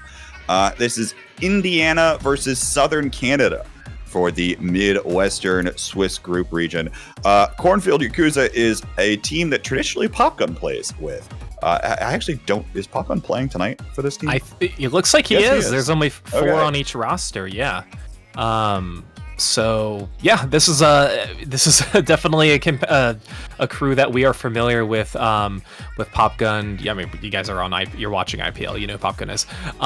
Pock, who was playing with Aquatic Vanguard, and then Ali and Roundy, who play with each other a lot too. So this is going to be a really fun crew to watch as they are taking on Tim Horton's Southern Canada team. Okay, but I got to be honest with you, I'm not a big fan of Tim Hortons. Really? So I'm not a fan of Tim Hortons. They have donuts. What? Their donuts are the worst donuts I've ever had. Okay, I don't want to say too much on this stream. Okay, all right, that's fine. But I bet their players are better than their donuts, and I hope they are. I hope that is the case. So, sorry, the match is going to take a little longer. We can see that they queued up on the wrong sides, it looks like. But that is okay. Do we know the stats on these teams right now with how they are standing? So they're both currently sitting at 2-1, which means that neither of them is probably going to end up winning the group and punching their ticket into the top 4 bracket tonight. But nonetheless, it'll still be a fun match to watch, I imagine, nonetheless. With both these teams having equivalent records, right? They're probably about pretty even in terms of their relative skill levels. Now, Falco as well, you and I have had the ability to interact with Cornfield Yakuza on numerous occasions, given that in December they came over for a local event in Ohio, and you got to play against that team. What was that kind of like, playing against 3/4 of that team? I did. It was a lot of fun. So Mizuno was there instead of Pac. But yes, I did get to play against them. We took them to Game 5, actually. I played with Floops on Helios, Sofa King on the Whip Rays, and there's another member who we played with who doesn't play comp. So I was very impressed with us, with how well we did. But Alia will likely see her on the Tetris or some dualies. Popgun will be playing backline. I know Pac has been playing Auto Junior, and I'll be honest, not as familiar with what Roundy is playing right now, but overall, I mean, lovely people to play against, and I was surprised that we took them to Game 5 when we did. So, very fun team to look out for. I'm sorry, I have to go back to this because all of chat is half of chat doesn't know what Tim Hortons is. How would you all not know what Tim Hortons is? Hello? Okay, so here's the thing. It's not in the US. It's not common at all unless you're in kind of Ohio, Michigan, right. Pennsylvania. So if you don't live by the Great Lakes, you probably don't really know what Tim Hortons is. Now it could be maybe further out west, but yeah, that I saw that too, and I wasn't going to comment because I'm going to comment. You all should go to Tim Hortons. I'm a Dunkin' person over Tim's, but I will admit that I haven't been to Dunkin' at all, so okay, I can't comment there. I'm on Team Dunkin' Donuts for this one, for their donuts in particular. Okay. Timbits are pretty good. Timbits are the little donuts in the holes, right. So they're the bites. Yeah, those are good. Those are the snacking donuts. Okay, speaking of donuts, let's hop in and see how Tim Hortons will be doing against Cornfield Yakuza. How does that? No, you don't get that segue. I'm not giving you that segue. It's a thumbs down from me. All right, here we go, folks. The Tim Hortons crew is running double splash along, actually, pretty similar composition to what we were seeing in the last one, except that Nautilus comes out instead. And then, of course, you called pretty much a composition here out of Cornfield Yakuza with Roundy going over to that Tenatech, which is a weapon that's not uncommon to see, certainly. Yeah, that's right. And we are going to see a pretty quick stalemate here as Kai is able to do some quick work, getting Roundy, getting Ali, and now we are sitting in that 3v2 right now as Cornfield able to get a little more map control and a player advantage. So Popgun the Hydra is going to be picking up the Rainmaker, trying to initially push over towards the right just to get a little paint, but no, it looks like they're going to be opting to try and jump to the left. Unfortunately, not enough paint to make there, so the backup strat just go for the nearest checkpoint. Very close, but not going to happen. It's just Ali the Tetra who's alive, who's now going to get splatted.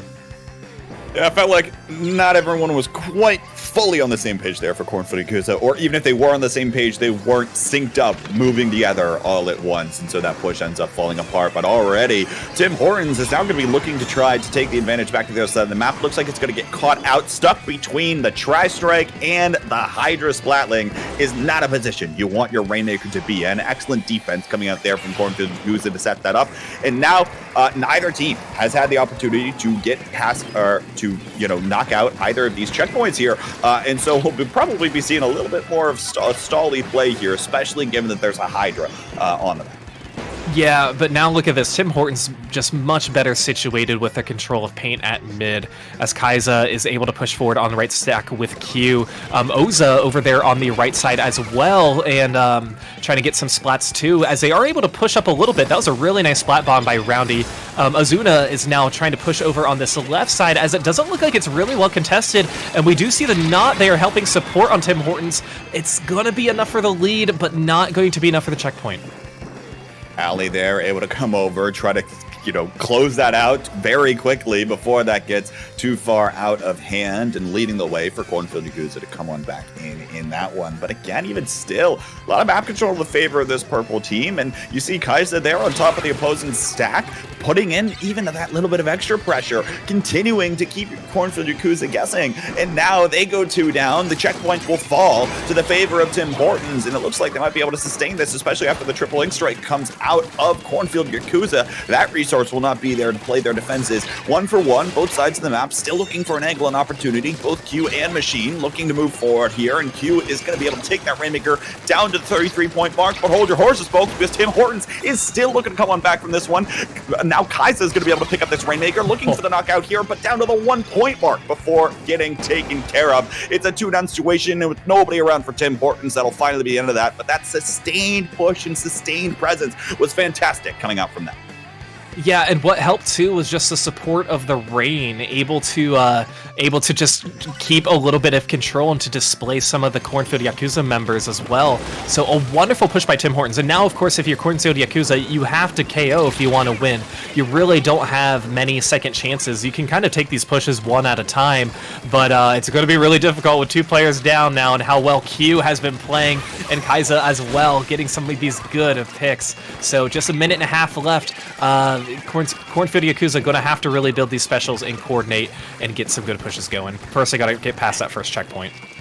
And that's the weird thing, is that, if you look at this, you're probably scratching your head going, okay, the Cornfield Yakuza has some level of paint control in their composition built in, right? But the reality is it's not quite going to be as fast or as effective as Tim Hortons, triple splash, or basically, triple short range shooter composition. And paired with the Nautilus there, for the little bit of extra range that has, it's going to be quite difficult for Cornfield Yakuza to just be able to push in, open up the window of opportunity, and find a lot of these angles here. Given their compositions, given the fact that the only real range that they have is that Hydra, and now they're going to go back to the drawing board. It's the wipeout against Cornfield Yakuza, and they're going to have to come on back in from spawn, try to prevent Tim Hortons, who is now going to look to push this Rainmaker just a little bit further forward, make things a little bit more difficult for Cornfield Yakuza if they were to come on back from this one. And we're starting to see the specials come out here of Tim Hortons as well. Might actually be thinking about looking for the knockout here, as you see some more of those members stepping up, but Q continues to get pushed back. Cornfield Yakuza just trying to take out this Rainmaker with everything they've got, but they're going 2 down in the process. Wavebreaker goes out here trying to buy themselves more space, but again, it looks like that's all she wrote for this one. Q will just have to dodge a few more shots coming in for the enemy team. Popgun throws down this Booyah Bomb. Okay, no, Q goes down, and maybe an opportunity, but again, Falco, long way to go here in overtime. Yeah, and we just see a 2v1, so they're really going to have to rely on Ali, and it's not going to work as Kaiza's able to get that pick. Just going to prevent the jumps in and getting that splat.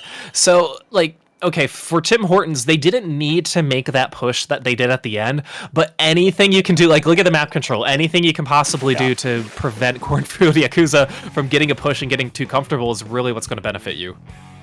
And again, right, at this stage, we were talking in the last one about how, okay, maybe the double splash 8-liter composition wants to play a little bit more passively. They want to play for setup a little bit more. But in this case, when they're going up against the Hydra with, triple short range shooter Nautilus, it's actually the pacing will be to the favor of Tim Hortons, right? If they can keep up the pressure, keep up the pacing, make sure that a Hydra splatling can't get set up, or make sure that,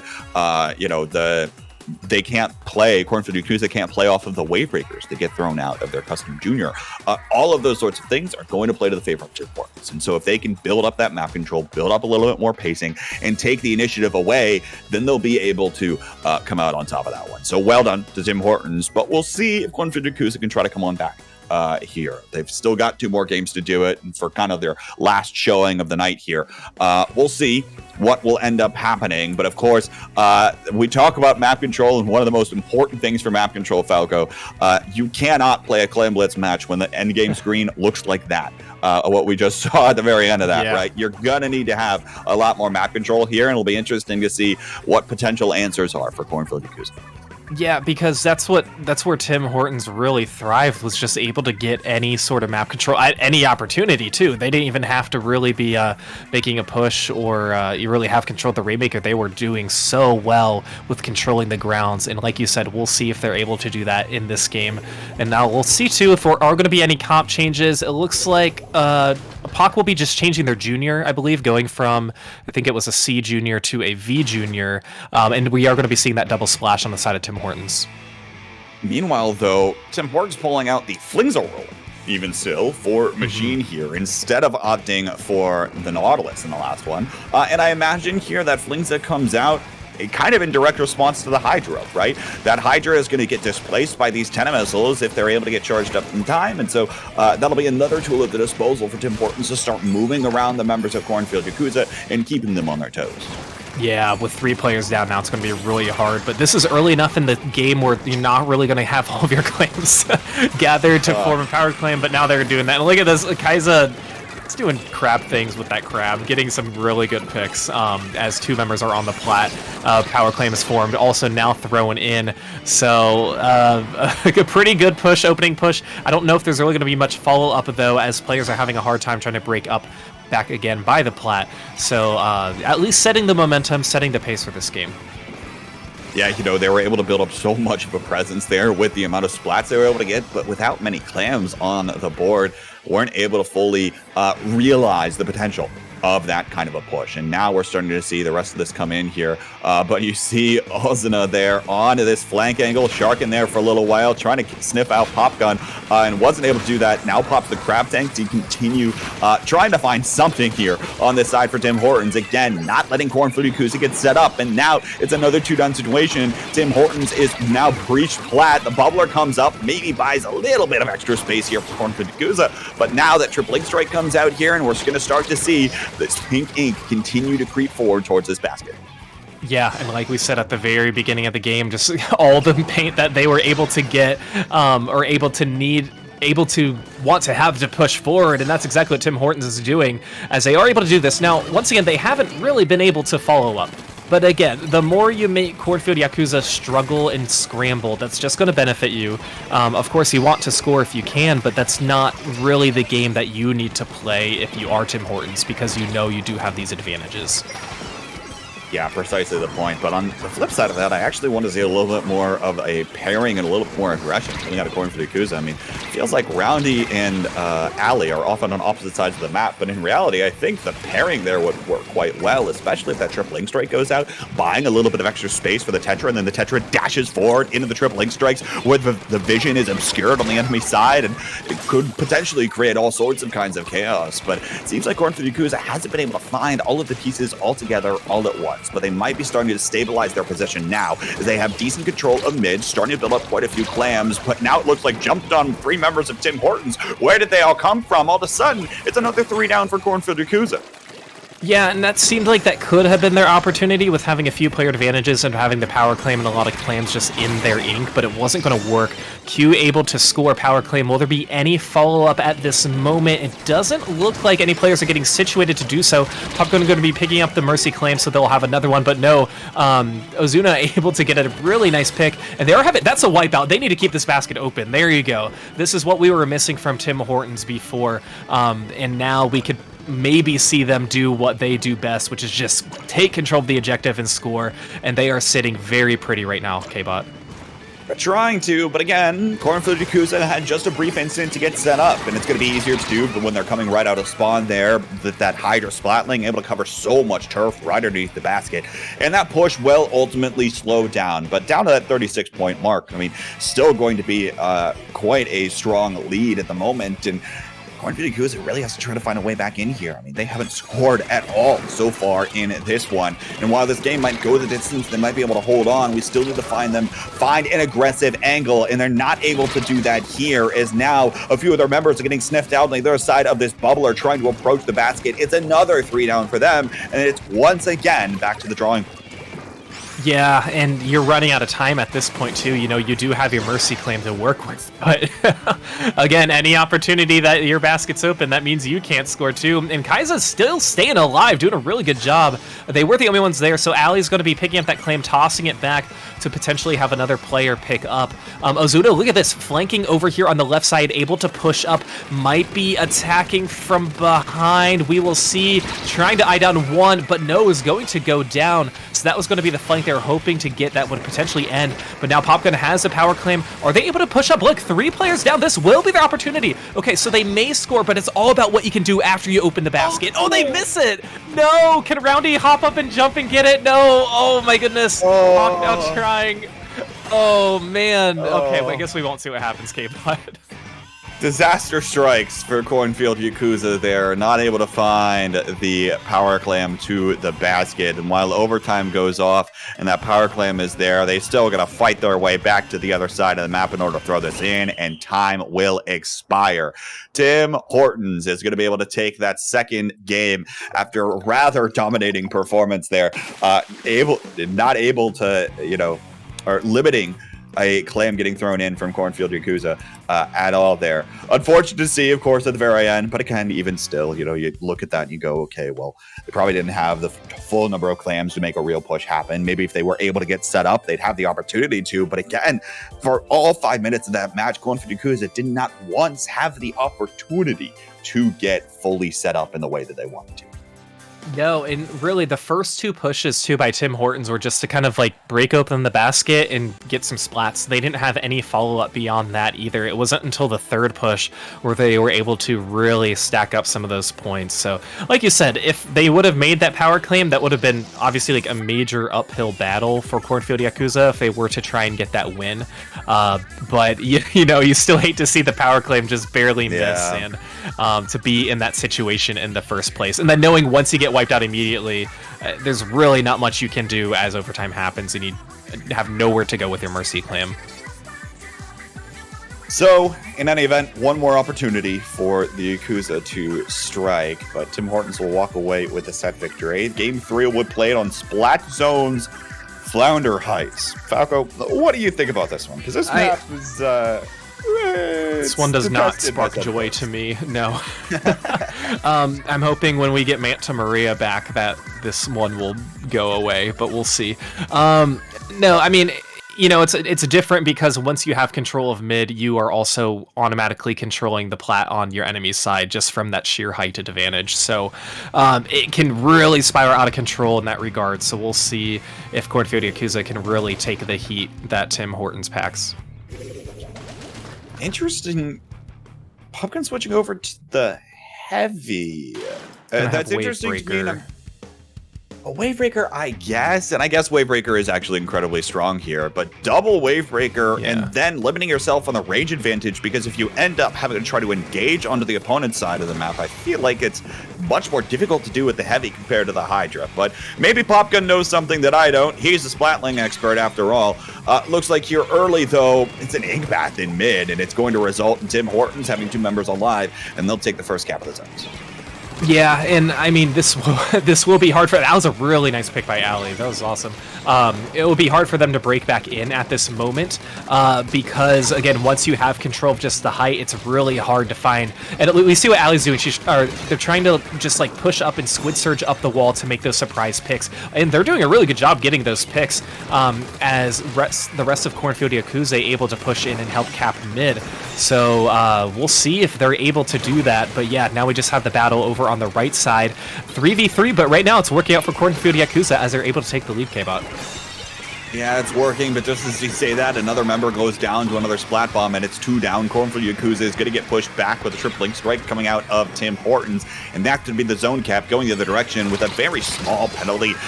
This might be the actual lead exchange back for Tim Hortons, but no, actually. Roundy is able to come up with one, trying to get something done, trades back the other direction, and this continues to go just back and forth as these players feel like they're just at each other's throats in top mid for the most of this so far. Neither team's really built up a lot of an advantage in terms of range, in terms of this verticality, and both teams have kind of found their ways back on top of this higher area of flat.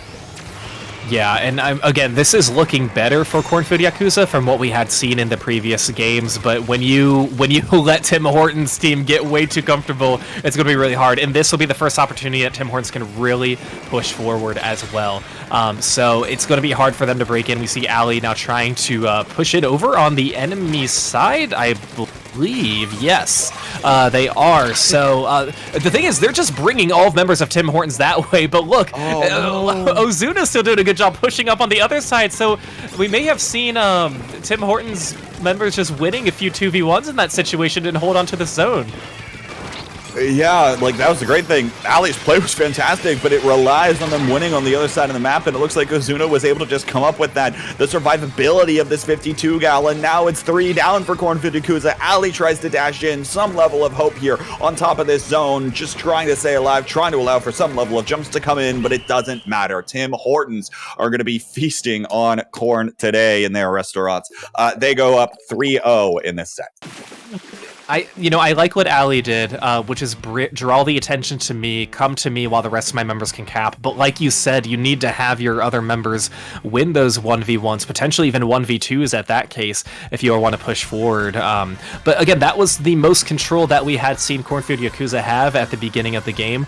But just kind of the nature of the stage, once you have everything lined up, it can be really hard to break in.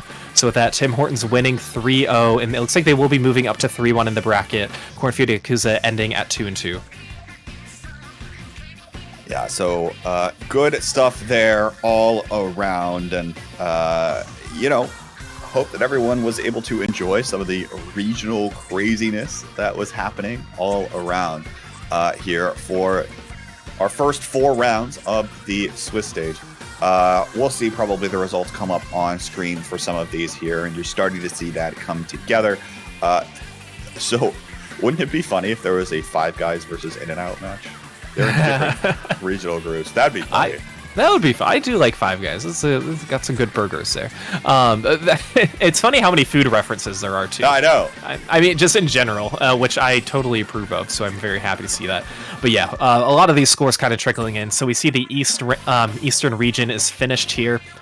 We don't know. I mean, we could pull up to see who actually won each region and kind of give you a preview of what we might see in Top Cut. But yeah, like we said, these teams are only playing 4 rounds of Swiss, and only the top team is going to move on to that top cut from each region. Yeah, so is very cutthroat, but that's where you have it for Proving Grounds, right? This is not meant to be necessarily the tournament where everybody gets a bracket and everyone gets to continue playing. Nope, you got to prove your worth around here, and today the target was set at proving your worth by winning your regional group. And so at the end of the day, only 4 teams will be advancing up to that top cut bracket. But folks, I believe that's going to do it for Falco and I. Falco, was a lot of fun to get to cast with you. Again, we were talking about this. This was like our first time casting together, like ever. Yeah. So it was fun.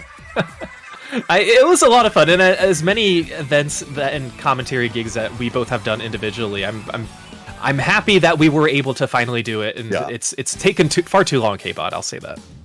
It has taken too long. Falco, where can the good people find you? How much looting is happening tomorrow? You can find me, Falco, on FalcoFlyer11 on Twitch, FalcoFlyer11 on Twitter. I stream Splatoon. I also stream Looty matches. I am the man behind Splatoon Tourney, and we have 3 matches happening tomorrow, starting at 2 p.m. Eastern Time. We'll be starting off with the Div 10 finals, and then we have a set immediately following that, and then the very last finals that we will be casting will be Div 7 at 8:30 p.m. Eastern on Splatoon Tourney. So make sure you guys are tuning into that. It's a lot of fun. K-Bot, where can we find you? Find me on Twitter at kbot_273. Was a lot of fun. I think there's a small chance that I'll be going live with the Div 1 finals tomorrow morning. We'll see. Keep an eye on Twitter for that, for those of you that might be interested. And then I'll also be on the mic tomorrow for Idol as well, another tournament that's happening tomorrow. A lot of Splatoon action that you can go anywhere to go find here in the competitive scene, especially as this chill season's wrapping up. Because, hey, folks, we get a hopefully new patch next week. How about that? We'll see how that all comes together, and I'm sure there'll be a bunch more excitement coming together for that one. So with that, folks, we are going to step away. You've got Walkie and Zach to bring you the conclusion of Proving Grounds Region Rumble right after this break. So don't go anywhere, and we'll see you on the other side.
Welcome back, everybody, to Proving Grounds, the Region Rumble Edition. We have a change in commentators here. Obviously, my name is Shiny Hunter Zach, and joining me is the illustrious and well-known Walkman and Walkie.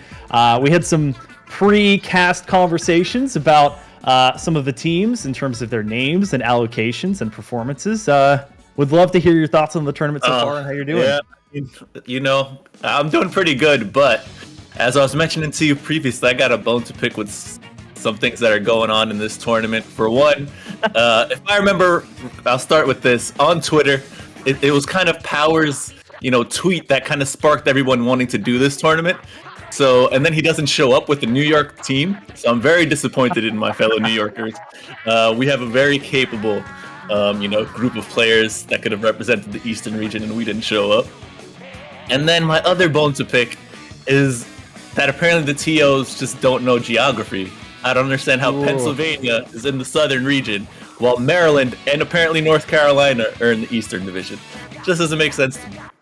We did get the map. Shout out Elemental giving us the little insight, the little behind the scenes with the map showing sort of the allocation. There it is, with little insight into how the teams were split up. You'll notice even in this matchup we've got a combination in Alaska and Texas to form Southern Alaska, and they'll be taking on Texas Toast. Also, I Hate Greg Abbott, and you can sort of see what they've gone with as far as their team logo. Both these teams 2-2, very, very strict cutoff for this one. So as far as I'm aware, this will be their last games of the tournament. But one of the other things, Walkie, that we discussed is that it's nice to have a pool series where you can play all 3 games instead of having the best of 3 and then potentially being eliminated after the first 2.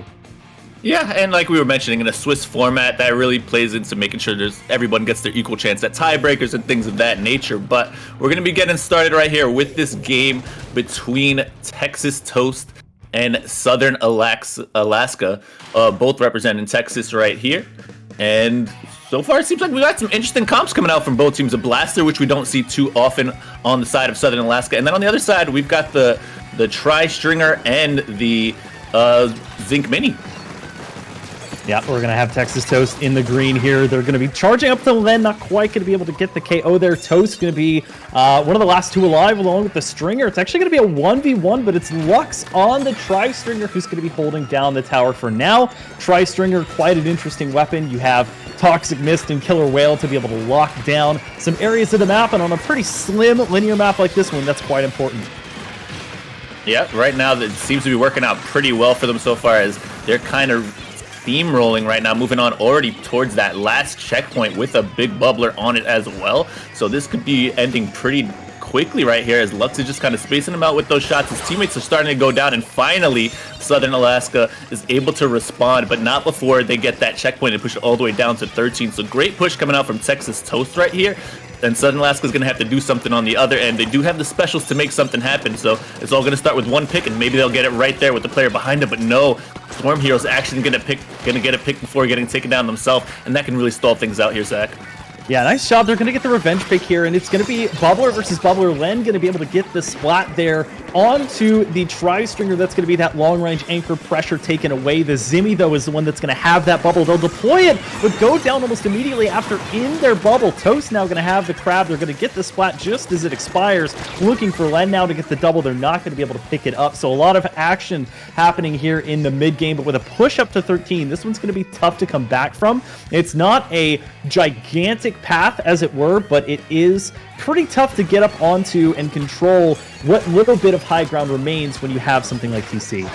Yeah, and especially with all this control coming out from Lux on that Tri-Stringer, they're just able to throw out those extra shots to really take care of all the remaining players that were pretty weak right there, gets them taken down, and allows Texas Toast to move on forward with that tower, and they're still getting picks to show for it right now. Things are not looking too good for Southern Alaska. They're going to have to deal with these members in their base right here. They do seem to coordinate to get Storm Hero out of the way early. That's exactly what they needed to get something started here, and I believe they do get another pick with nobody pushing up near that big bubbler. So they got the chance to get back into mid right here.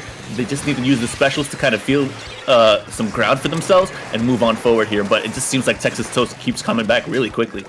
Yeah, it was smart to break the big bubbler there. In addition to providing that shield, it does have essentially a beacon attached to the center of it, so it can be jumped to while it still exists. But if you know the enemy team is surrounding it, probably not the best idea. Mid going to be cleared out partially by that Booyah Bomb, and now Chum going to be chucking away some Fizzy Bombs to try and hold things down. It's going to be Delta next getting off, I believe, 2 out of the 3 of their Ink Strikes. They'll fall, however, a 2v2 situation now, as again, the Zimmy will fall. They had their big bubbler this time. That would have been one of the remaining bastions of defense here, but now Southern Alaska with their best push of the day so far, making it to checkpoint 2, and they will indeed have the big bubbler from the blaster to make it through. Yeah, they are going to get past that second checkpoint like you mentioned right there, and they also got a couple picks to show for it. You see somebody on the bottom. It is going to be Toast kind of drawn away from that tower, but the Crab Tank is going to give them the range that they need to put up the pressure onto the tower from that position and also force Len all the way back. Almost gets the pick, but fortunately for Len and the side of Southern Alaska isn't going to be taken down right there. They might have some fight in them right there, but actually 2 players are just going to drop down right there, right into the shots of Toast, and things just aren't looking too good for them, as once again Texas Toast is setting up camp in their base. Yeah, that just shows how insane the kit is on the Splash-O-Matic. Just the fearlessness of being able to push in with the Burst Bomb to make sure you have ink under you and then get the high ground for the Crab. It's going to result into 1 pick there on Delenn, looking for the second on the member that's trying to attack the tower. They'll get beset upon by Storm Hero's Ultra Stamp instead. They're going to chuck it away. Unfortunately, not going to be able to get a pick there, but the damage is done. Looking to extend their best push of 13 with under a minute left to go. Slacker not quite able to find the shots there on the Zimmy, but their use here has been mostly for the utility of that big bubble, and so far even just pushing it into their base a little bit while not extending the lead, although they may have a chance to with Lux still on the tower, is going to be good enough here as we enter the last 30 seconds. Yeah, Pincher right there, the only player near the tower, might get taken down by Slacker and Lux, but is going to be finding a way to just get out and survive while the rest of the team comes in. But it actually is too little too late, as while we were looking over here, the tower was being pushed, and that's going to be a knockout for Texas Toast in taking game 1 in this set. So Southern Alaska put up some fight and had a decent chance to come back into this, but it is going to be Texas Toast securing the victory exactly how they started, in a nice dominant push. Yeah, precisely what we worried about there. I think the tower just sort of hanging around unprotected while the members there were trying to regroup themselves for Southern Alaska just gave Lux that opportunity to sit on the tower, just kind of push things forward, act as that anchor to make sure that it wasn't easy to get close to the tower, especially as most of those members were coming back from spawn. I think they had a 2 or 3 down situation. Toxic Mist also great for that. This map in particular, the uninkable bridgeway, if you can throw a Toxic Mist over there, really slows down an even slower sort of rollout that you can get from your spawn, and with not many or any specials to contend with, it's very tough as the other members of Texas Toast there could jump back to Lux or the other member that was still, I think it might have been Storm Hero, hanging around this side of the tower. But definitely a fun match. The KO went the distance as far as being in sort of the waning seconds here of this game. And now, as you can see on screen, we go to Rainmaker on Museum to Alfonsino, and we wonder how these team comps will change for the map mode combination switch. Yeah, and I mean, we were saying it right there. There was a lot of promise coming in from Southern Alaska on their pushes, and honestly, they could have been, mere seconds or a pick or 2 away from, pushing in on that lead that Texas Toast had set early. We saw early on in or during their push, kind of Toast was maybe a little bit out of position on the defense, and they might have had an opportunity to get that checkpoint, but then the Crab Tank comes in, and the range on that just allowed them to put that pressure onto the tower and really secure a nice hold for them here. But like you mentioned, we're moving on to Rainmaker, Museum del Alfonsino, and you gotta imagine not too much is going to be changing in terms of the team comps on this one. A lot of those weapons that they were playing, I think, are just as good on this one. You could bring out the Tri-Stringer if you want, the Zinc Mini as well, and that might, just be able to secure yourself some pushes going forward. I know the Big Bubbler is probably not as good on Rainmaker as it is on Tower Control to get those checkpoints, but it can still be quite useful in helping your team push forward. Yeah, as you mentioned, many of these weapons being played right now, of course, meta-defining. We do have a new season coming up in just a few days, but for the moment, I would say this map and mode combination maybe not as popular as some of the other modes for Museum, like maybe Splat Zones and Clan Blitz, and for this map in particular, actually getting a pretty good reputation. But for Rainmaker, it's not that far of a distance to travel, and especially as you have 2 checkpoints you need to clear, you definitely want to make sure you have someone who can still make an impact still from quite a distance. As you can see here, we do have a returning blaster, and instead of a wiper, or in addition to, I should say, a wiper, we also have a Splatana Stamper, and to round things out, not just a blaster for both sides, but we're going to have Slacker on the Dark Tetra Dually, so they are going to be rolling around all over the place, maybe even using that Reef Slider to either survive, unfortunately not able to there, or take the Rainmaker, which is what Storm Hero tried to do there before going down. Yeah, Storm Hero going to get taken down by the blaster on the side of Southern Texas right here. Now they got in a decent position to kind of hold and create something here. Slacker is possibly going to be able to get that pick, or Delta rather, onto Slacker is going to be able to get to that pick. And that is going to allow them to push on past that first checkpoint right there, and maybe even do some more, as, unfortunately, though, wasn't ready for the Tetra Dually roll coming in right there, and that is possibly going to stall things out. They have to be careful of that shield pop, but right there, they're in a good position to pop this one. Big Bubbler keeping them protected, and they should be able to get a couple extra points on this one if they're able to get a pick or 2. Yeah, showing the utility there of the Big Bubbler, popping it just behind that checkpoint as we see the full wipeout forced by Texas Toast onto Southern Alaska. That's definitely going to end the push, but you got all of the ingenuity there of just barely placing that Big Bubbler behind where the checkpoint was. Now Storm Hero trying to last here with that Ultra Stamp. It's not going to happen. They've really regained their footing, and now it's going to be breaking through the checkpoint there as we see 1 member down per side. Now it's going to be Texas Toast popping the Big Bubbler. Storm Hero, it looked like, tried to go for the slash and actually missed on the blaster, but they'll get them on the second attempt, and the crab from Pincher is going to force the wipeout as they move the Rainmaker once again. Yeah, for very coordinated defensive effort coming in from all the members of Southern Alaska to deal with that one pretty quickly once all of Texas Toast got kind of onto their plat right there and in good position. So good on them. Now they're just duking it out in the middle of the map, and it does seem like Texas Toast is going to win that out. I believe that's all members coming in from spawn right now on the side of Southern Alaska. Lux is going to elect to pick up the Rainmaker and move on forward, and I believe his teammates are actually getting pushes, or picks rather, forward, so that's going to be the lead coming in from them. But push to 41 is fairly solid on this map, to be honest. Teams often have a little bit of trouble pushing past that kind of pillow area where the Rainmaker is right now, so that could definitely be a winning push, but I don't think either of these teams is yet done trying.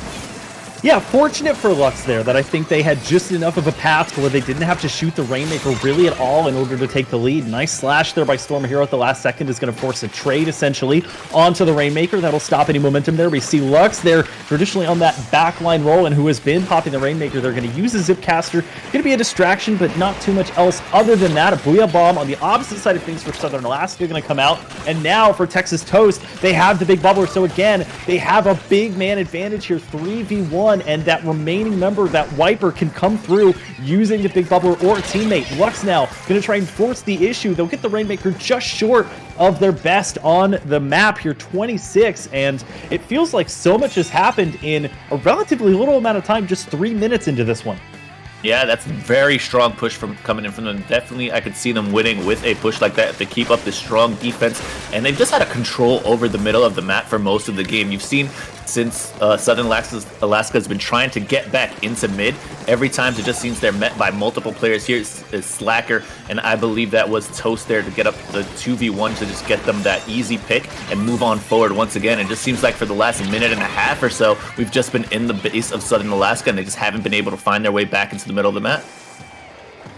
They're looking to maybe try another push here, an extension of the lead, or at least to take some time off the clock here, as it's now going to be Storm Hero this time with the Rainmaker. Lux trying to play protection there, but it's not going to be enough. Even if that shot did not take them out, they had a Booyah Bomb coming straight for the Rainmaker, and Toast is going to try and clean up the remaining members there. Chum going to go down looking for the second, just not enough time there to get the pop, and now we have just a minute left. It's a 2v2 situation, and the members of Texas Toast just will not go away. Slacker going to be jumping in. Lux going to be using the Zipcaster, looking for any splat. It doesn't look like they're going to find much, and they'll lose their blaster as well. So again, that advantage of having the Big Bubbler not going to quite be there for either team, as both of them will lose those blasters. Now it's going to be them, Texas Toast, pushing forward here. They have the advantage, and they're able to climb it. They have enough of a path. All of that chaos in the spawn of Southern Alaska going to result in another late-stage knockout here, as Texas Toast takes a 2-0 lead and a set win. Yeah, you could kind of see the momentum shifting towards Texas Toast towards the middle of the map. Like I was mentioning earlier, we were just constantly seeing them keeping up the pressure in Southern Alaska's base, and they just weren't really able to respond. It seemed like a lot of players going into 1v2 situations on the side of Southern Alaska and getting taken down rather quickly. And then once they were finally able to get back into mid for a second or two, it just seemed like Texas Toast stopped them once again. So great game coming out from them right there to really put their stamp on that one as we move on to Clam Blitz Inkblot Art Academy. And still anyone's game here, but Texas Toast is going to be taking that 2-0 lead and the set.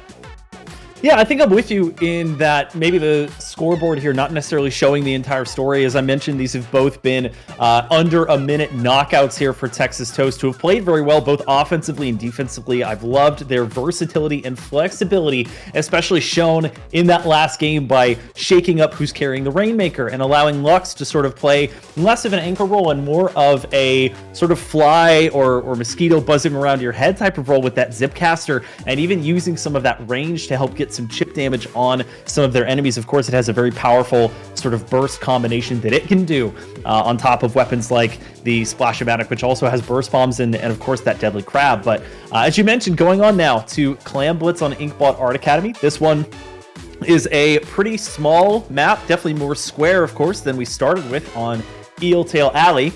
And for Clam Blitz, you have a pretty straightforward path. You have a ramp going right up to where their barrier is going to be. So these 2 and 3 down situations that we've really been seeing frequently happen on both sides. If we see any sort of more lopsidedness in this game than the past ones, although Clam Blitz can quite often go to overtime, we may see some serious swings in momentum here from both of these teams. Yeah, and I think this map in particular plays a little bit more into that big bubbler that they brought in that last one. You saw they weren't able to get too much usage out of it once they were kind of stuck in their spawn. But on this one, if they're able to get onto the enemy plat with that blaster, they should be able to, at least lay down that big bubbler, create some space for themselves, and allow their teammates to come in and throw in any power clams. So have to wonder if that's going to be a strategy that we see later on in this game. And then on the other side here, we do have a roller coming into the mix alongside a Splat Charger. So Texas Toast mixing it up with the different comps that we're seeing here today, but nonetheless Delta coming in with that wiper, their tried and true weapon right here, making things happen early. Yeah, you want to talk about strategies. We've got Texas Toast with the double Splatana and double Inkvac composition here. I believe that to be the Big Swig roller here, and of course the Splat Charger Slacker showing off. I believe the former there is they're going to be pushing forward, trying to fulfill a bit of a frontliner, almost tank style role, putting that splash ball up in front of the ramp, now trying to escape as they're able to let their teammate Storm Hero finish off the member of Southern Alaska, besetting them. They're going to help on another splat, and that's one of those 3 down situations we were talking about. Slacker getting close to having that power clam, 7 out of 8, making sure that the members of Southern Alaska have difficulty here getting out of their spawn while they find that last clam, and now they've got it. The first pop is going to happen. Slacker will sacrifice their squid life for it, as will the rest of their teammates, just about. Just the Charger, so just going to be that one pop, and a pretty nice defensive effort there from Southern Alaska. Yeah, and you got to wonder if that was really worth it for Southern, or for Texas Toast rather, to move in with just that one power clam. They was just building it up together to get that player to get that 8th clam, but it just didn't work out for them pretty quickly, as it seemed like once they got that power clam, everybody else moved away from the teammates, and they all just kind of fed into the enemies. But nonetheless, we're seeing Texas Toast once again on the offensive here. Storm here trying to make something happen up ahead, but unfortunately not going to be able to, as the rest of the teammates were collecting clams. They do have some clams at the ready, should be able to make a power clam if they do so wish, but I'd like them to at least get a pick or 2 and claim some more clams. But as I say that, 2 of them are going to be going down thanks to Delta and the rest of the team here, and now it's going to be Southern Alaska on the offensive, as we already see Delta pushed up onto their spawn. And honestly, this could create a lot of space for their team, but as I say that, 3 of them are down. Yeah, but part of what started that whole defense and them even having an opportunity to do that was your call out of the big bubbler getting put on top of the ramp. I think that really allows them a bit more of a chance to defend the main injury point that Texas Toast has into trying to get another push going here. So much more of a defensive game overall. We're just about halfway through, and only one push on the objective here has even happened so far. Len trying to look for another good shot there early, some chip damage. There's not going to be anyone close enough, as the blaster has somewhat middling to short range here in terms of its actual weapon range. They have the big bubble at the ready, so maybe worth it to try and save that. Still going to try and 1v1 Lux, and will, unfortunately for them, lose out. That will allow them to charge the Zipcaster, and you can see on the overhead, they're going straight for the Splatling. They will unfortunately get taken down, though, as Pinscher holds strong, and will allow Southern Alaska yet again to try and reclaim control of mid and maybe get their first push of the day. Yep, right now, Pinscher able to get one pick right there, but is the last remaining member. Able to take down Lux and move on forward a little bit. Gonna pick up that power claim, but no, is gonna get taken down by Toast right there. Nice clutch shot coming in to make sure that that goal wasn't broken at all. And we're in a tie game situation right there with the possibility of Southern Alaska taking that lead. So once again, it's gonna be Toast and the rest of Texas Toast moving on into the middle of the map here and trying to claim some ground for themselves. Toast able to clear out this right side, and it seems like their teammates were able to clear out most of that other side of the map. The hammer is going to get eaten right there by the ink vacuum, and that's going to be once again the middle of the map just going over to Texas Toast. Seems like the majority of this game they've just been in control of most of the turf. Yeah, Toast doing what we call cranking 90s and then using the Kirby technique there to swallow up that hammer. Beautiful job there to help play offense and defense. But now we enter the final minute of play. It's going to be another break on the barrier from Texas Toast. And again, does not look like it's going to result in much at first, but they're still extending their lead. They get up to 70. That's not the hardest to break through, but for a team that has yet to pop the barricade, they got very close getting sniped out of their first attempt at it. And a nice double there on the defensive side from Lux, showing that they can be versatile at range, picking up a third there, the delayed triple, and they'll take out the big bubbler as well. So nice job by a defensive player here to show some offense. They're now going to push forward and try and clear the path in case Texas Toast wants to do another one. They may just be content with getting kills here in their enemy plat. Their reign of terror, however, will finally end as Delta will take them out. Slacker trying to do anything, and this may now, with 2 down for Texas Toast, be the opening that Southern Alaska needs, but they certainly need to find some clams in these last few seconds. Yeah, I don't think they're going to be able to collect enough clams for a power clam, and I think this is going to be ending right now with nobody able to get it. Yep, they had 6 on a one player, but unfortunately just wasn't able to create enough space and find all those clams before the timer run out. So that's going to be Texas Toast taking the 3-0 up against Southern Alaska right here. And you know, it was a nice strong showing for Texas Toast to end out their tournament here. Yeah, very, very strong performance. I gotta say, quite different. And I think we sort of mentioned that a little bit, how Clam Blitz can evoke, and this map and mode in particular can evoke a bit of a different play style there. But those 2 minute scores from Texas Toast, basically the minimum that you can get on the scoreboard, doubled there. It's going to be the first push getting to 80 and the second one eliminating that penalty and getting to 70 is enough to secure the full sweep over Southern Alaska. That will help Texas Toast finish their day at 3-2. So strong performance from them. I believe the team, though, that will be coming out of the Southern bracket is HEB, representing Texas, 5-0 on the day, going undefeated in their pool. So shout out to them. Great job.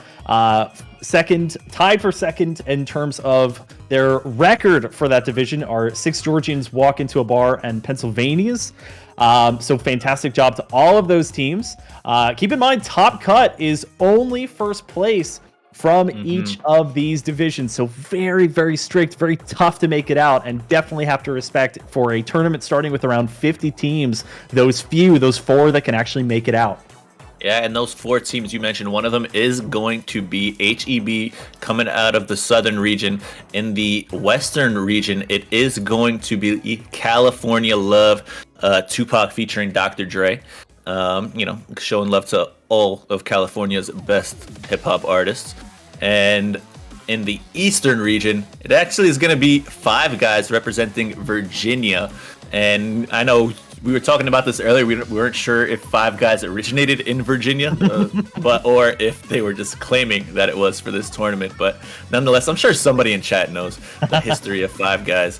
And then in the Midwestern region, it is going to be Illinois, or Chi City representing Illinois. So coming out of that region. So, we've got some pretty big heavy hitters as I look at the players on each of these teams. I think we're in for a pretty damn good Top Cut.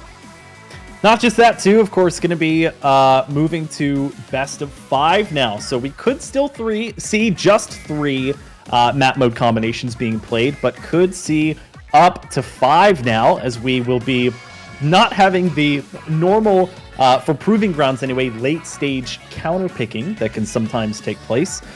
We will go on to just starting with 5 map modes in a row. I believe for the semis, we'll start with Splat Zones on Mako Mart.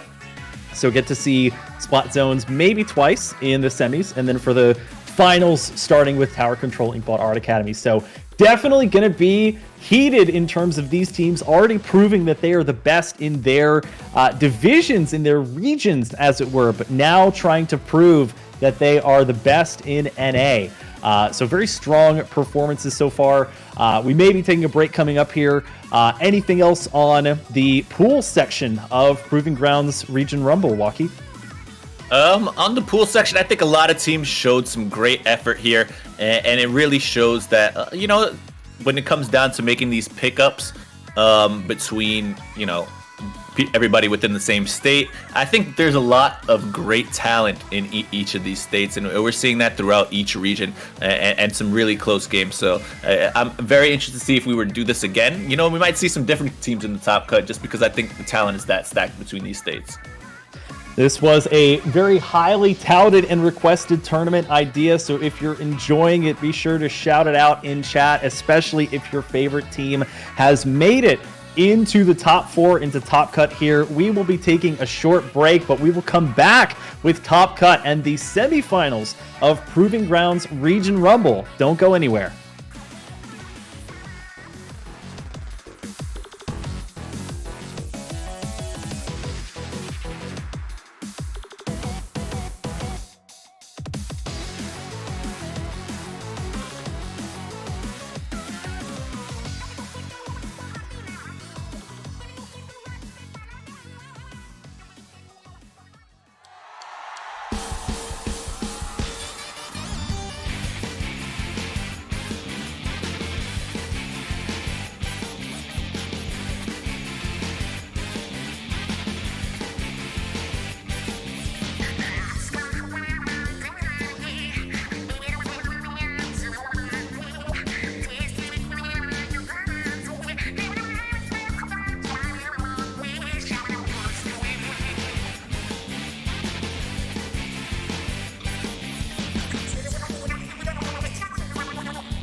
Welcome back to Proving Grounds Region Rumble. We're in the top cut right now, and man, we got some heavy hitters between these 4 teams.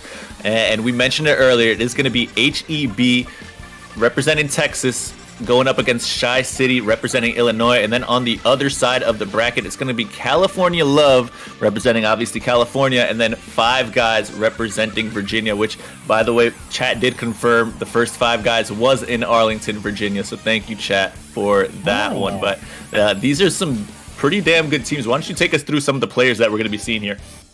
Yeah, as we were talking about before, yeah, I'm a Texas boy myself. Whenever I hear Arlington, I think of Arlington, Texas. But shout out to Arlington, Virginia for providing one of the current fast food staples in the U.S. at least. So that's going to be one of the matches, of course. We will be spectating, however, the 2v3 matchup, California Love versus Five Guys. I know in the bit of time that we had during the break that we were looking forward to seeing this one because it looked pretty close. Five Guys going to be having Lock, Sleepy, Thunder, and Havoc on their side of things.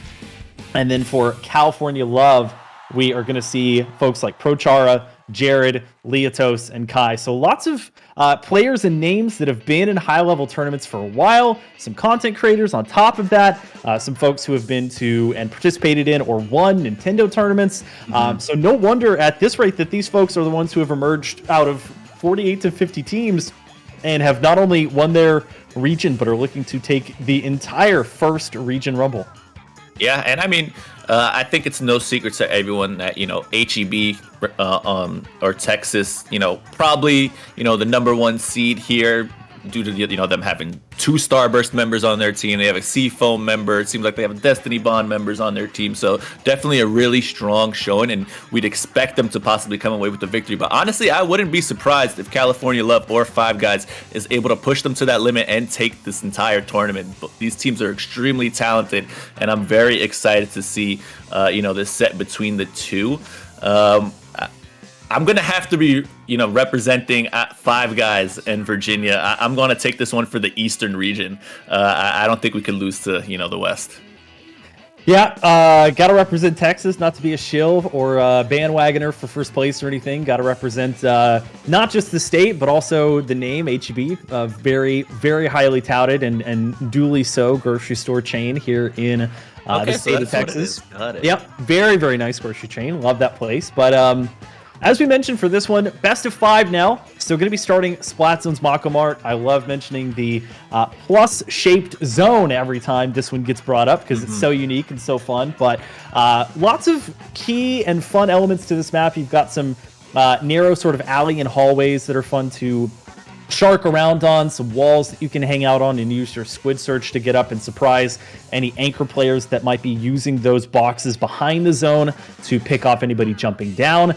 We've seen a fair bit of chargers playing in this tournament thus far, even some with like the spot charger using the ink vac. Not sure for zones if that's going to be entirely the play.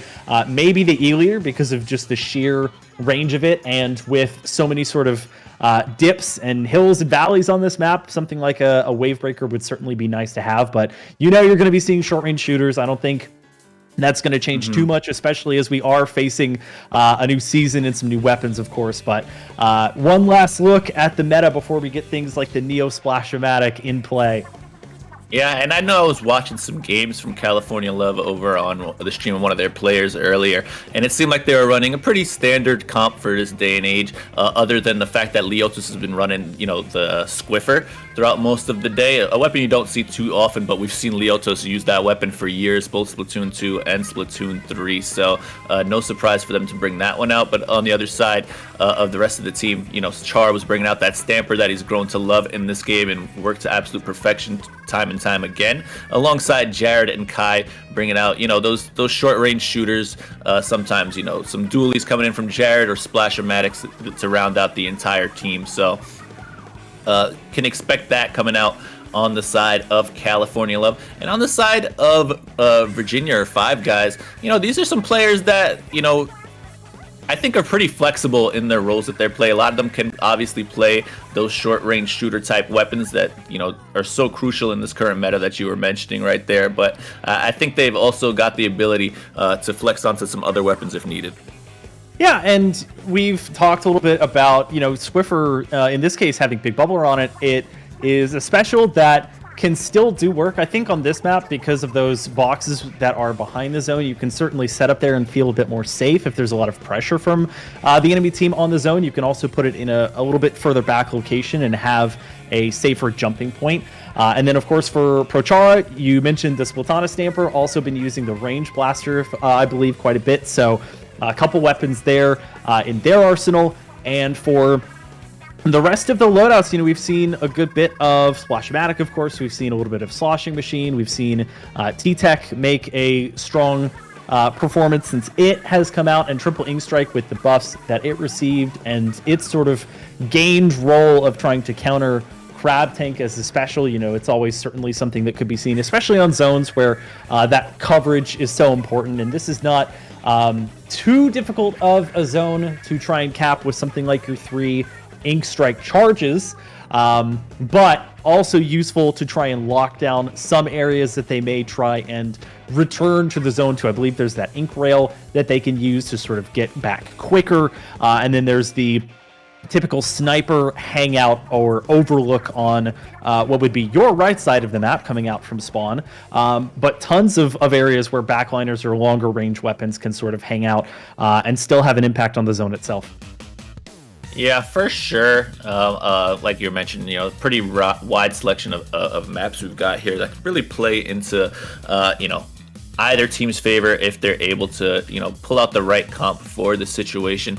Do want to just apologize for a little bit of, you know, the delay going into this one. There was a little bit of an error getting into the lobby for all the players, so we're just getting that all sorted here together. But like you were mentioning earlier, Splat Zones Mako Mart, pretty standard, you know, zones map that most of these teams are, you know, ready and capable to take on, and it really just comes down to, you know, who's got the better execution, since they're so familiar with this map and mode in particular. That, you know, there's a couple different comps that you could come up with this match, but I think a wide variety of them do work here. You don't usually see too many of the longer range weapons, but I don't think that's what we're going to be expecting from either of these teams either. So I don't think that's going to affect them too much going into this one, and it should just be whoever comes out and plays hard, and, you know, getting that first game 1 victory against a team that, you know, you're probably neck and neck with could really spell success for you throughout the rest of the set. Well, as you mentioned, while we do have a bit of a delay, there are, of course, some announcements that can be made here. One of them is the Big Dapple 2. That is going to be happening. It's a New York City Splatoon 3 locally. You want to talk about New York and region-based Splatoon. From what I saw, Big Dapple 1, huge success for all the work and everything that was put in. So massive, massive W for them for having a second one. April 1st, 2023. From what I understand, it's not an April Fool's joke, so don't take it as such. Show up there. Looks like it's in Brooklyn, in Brooklyn, New York. So doors at 2, event at 3. It's going to be a Splatoon local event at the Brookland Esports Lounge in Bushwick. Come through for a 16-team tournament and show off your skills in front of a live crowd. Huge difference playing at a LAN, being at a LAN, than playing online. Anyone not competing can play on 8 free play stations, not the system, but actual stations of play. Or grab the mic on a live stream couchcast. There will also be merch tables, raffle prizes, great food, and more. For more info and registration, go to start.gg/BigDapple2. That's start.gg/BigDapple2 for more information. So again, major W there. Best of luck to everybody running and attending this NYC local. And Walkie, want to hear your thoughts on it too, because I don't know all that much about the tournament other than how successful the first one was and how pretty the artwork is.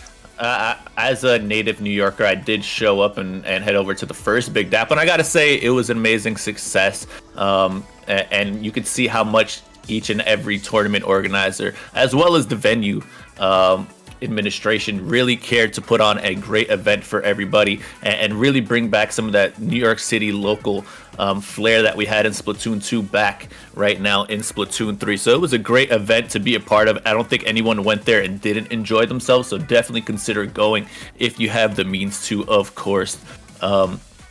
And I think just from everything that, you know, the TOs learned and everybody now feels more comfortable with the venue, I think this one is going to be an even more amazing event, as, you know, New York really deserves for, you know, all the fantastic players that are in that region. So I'm very excited to see what they're doing. And honestly, from what you were mentioning right there, I think the Couchcast is something new that they're trying. So they're already doing a lot of innovations to make this the greatest event that they possibly can. And I'm excited to see what they do with Big Dapple 2. So huge shout outs to everybody part of that team. It's one of my favorite things in the Splatoon community, and especially one of my favorite constants is the constant of change and innovation, trying new things. I love the idea of seeing a couch cast. I know other esports like Smash have had a good bit of success with it. From what I hear, the actual location is quite nice. So big shout out to those folks for helping to run it. Just to keep y'all updated on what we're waiting on the tournament itself, it looks like there may be some discussion of a one-game drop or one-game loss there based on just some time constraints from the rules, and also a member having to sort of get into the lobby and make sure that they're all good there. So we may end up having or starting with a one-game loss, or even moving to our second map and mode combination, but hopefully should be starting soon. Again, semifinals here. While this one is going on, of course, there is still the story of the 1v4 matchup, and I believe that one currently sits at 1-0 in favor of HEB, the number 1 seed team from Texas. Again, they're taking on Shy City from, of course, Illinois, the number 4 seed and the winner of, I believe, the Midwestern bracket. So even congrats to everyone that's made it this far for all of their hard work. There were a good bit of teams, I believe 10 to 12 or so teams per bracket. So to be top 1 out of that many teams is still a huge accomplishment, playing all 5 rounds. And I believe all 4 of these teams were actually undefeated through those 5 rounds to make it here. So that is huge for them. Yeah, everybody needed to absolutely show up to make it to this point in the tournament, and at this point it really is the cream of the crop. You know, Shy City is down 0-1 right now, but there's some pretty capable players on that roster. Talking about Lucina, Nico, Nezi, and Mako. So they definitely have some players that we've seen place well in prior tournaments, and I'm sure, you know, they can turn this one around if they, you know, everybody's working on the same page here to get that one going. But I can definitely see them pulling out another game or two and pushing that one the distance if needed. So definitely going to keep our eye on Shy City on that side of the bracket and see how they fare up against the number 1 seed in HEB. So, you know, since we have a little bit of time here, why don't you tell us what exactly makes HEB so special as a grocery store chain? Oh man, where do I start?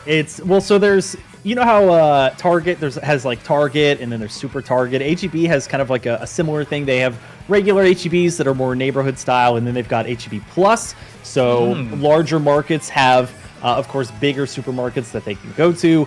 Like a lot of other grocery stores, fresh deli counters, fresh meat counters, seafood, breads, bakeries, sweets. And then they have a lot of those sort of like fresh, I don't really know what you call them, but they're basically those cylinders where you have a knob at the bottom where you can turn them and you get fresh, like nuts or chocolate covered things like candies or gummies or dried fruits, coffee. Big section of that. I think they have pretty good tortillas as well. Maybe not quite as good as, say, like Central Market, which is another grocery store chain that is in Texas and other parts too that is quite good in its own right. But I think for the price as well, with HEB not being as especially pricey as some other grocery store chains, I think you're getting a lot for your money, and it being sort of a homegrown organization and company is what makes it sort of a Texas staple, and their ability to get into not just larger urban areas, but also to service relatively rural areas as well, I think is a major W, as it were, for them. I'm not gonna lie, I didn't expect you to pull out such an intricate response. I think HEB should hire you as a spokesman, because I'm sold. Hey. It seems now, like I have a question for you, actually. Hold on. Less grocery store related, but one of the first things you said when you came on the broadcast today was New York, like where you at, you know, power especially, like where is the representation for NY? What do you think it would take, / do you think there is sort of a dream roster for New York that would take the state to the top of at least their division? I mean, I think you'd have to first start off with the teams that win the Nintendo New York tournaments that the store chain, I guess, likes to run, you know, every so often. So that would be players including Zero, Power himself, Henry, and the other one to round out that roster on that team is Hunty. So all of those are really capable players, but I think at some point they usually, have to end up going up against, another top player on the other side, and Fuzzy, and I don't know if Barry lives in New York specifically, but he always comes to the events. So, those are two other capable players, and I think between the 6 of those players, they can really find a top-tier roster of 4 that could really work, and, has worked for them in the past, winning, our local events and other events in the area. So I think a roster composed of those 6 players or so, if you had to ask me, I'd probably end up going with Zero, Power, Henry, and Fuzzy to round out the top 4 of that region. But there's probably even some other players that I'm not remembering at the moment, but those I think would be the top 4 to come out of that region and give us a chance, I guess, against this stacked Virginia team in Five Guys. Yeah, smart idea. I was wondering if you were going to lean off of the Nintendo store or the tournaments that they were on. I know you mentioned like Power and Hunty. I know Hunty in particular has been to a couple of those events and won at least one of them for sure. And good synergy there with like Power and Fuzzy as well. Fuzzy, huge Splatoon veteran, has been around since the dawn of time, it feels like. And that region, I feel like that state has a strong amount of talent. And most states, I feel like a large portion of states do, especially the way that they were grouped for Proving Grounds. Like a lot of the northern middle part of the U.S. We were talking about like they call it northwestern U.S., Montana, Idaho, Utah, Wyoming, North, South Dakota, having the ability to lump in those less dense in terms of populous states together. Huge. Same thing happening in Canada, where you have like Ontario and BC being lumped into southern Canada, Quebec, Nova Scotia, New Brunswick, etc., being lumped into eastern Canada, and then the rest being lumped into northern/western Canada. Lots of opportunities there for some really strong players to emerge from that. And regardless of the other conversation we had at the beginning of this one with like the map and why is Pennsylvania in the south and why is North Carolina here? Like it's the first of these tournaments, I think, from the reception that it's gotten and the sheer number of teams that have shown up. I think it's only a matter of time before a second tournament of this style is had, and I really hope this is the floor and that it only goes up from here in terms of how many folks show up to represent their region. I mean, for the next one, you gotta hope that the Teals have more time to study the map of the United States and really get Pennsylvania in the region that it deserves. Hey, but let them have it.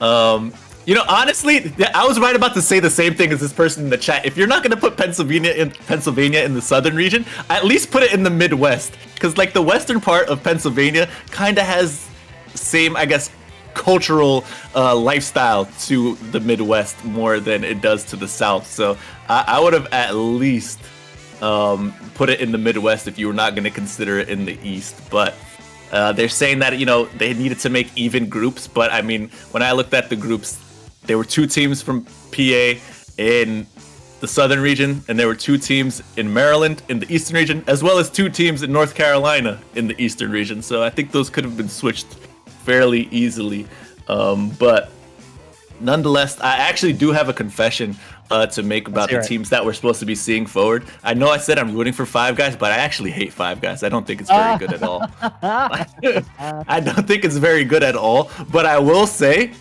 In-N-Out is worse. In-N-Out might be one of the worst things that In-N-Out might be the worst burger chain that I've ever tried. I know Five Guys, the chain, gets a lot of flack for their pricing in particular. There are positives as well, like they are perceived as being very generous with their fry portions, and basically just giving you an entire frying basket's worth of fries with like a medium. But because their burgers start at like their hamburger, as far as I'm aware, starts as a double, like 2 patties, that is pricey, but we do finally have the match here, some updates. We are going to be starting with, I believe, a deficit here, a 1-0 start, but we are going to start out on Mega Mart as intended. Okay, so we are going to be starting out on game number 1, even though Five Guys is going to be taking the first game victory due to California Love not able to get a player into the lobby on time. So let's take a look at what both these teams coming out. And yeah, as I'm saying, California Love, the team comp that we kind of mentioned there, the double splash, I'm forgetting the name, the Squiffer and the Stamper right here. Pretty tried and true to what they've been running this entire tournament, but we do see California Love being the first ones to take the zone, but it is going to be Five Guys taking it rather quickly. And now this is honestly just a scuffle between all the players right here. As everybody's going down on both sides. It seems like California Love, though, is going to be the victor right now, and they're going to be the ones controlling the zone, as ProChar is in a pretty decent position to maybe pop that Zipcaster soon and put some pressure up onto the E-leader.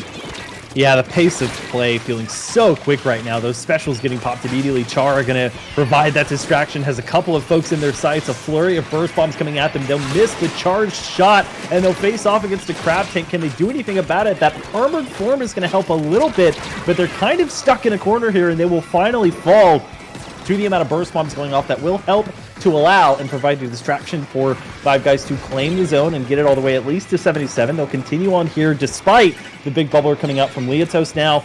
They will hold it back. The Crab now coming out as well for Kai.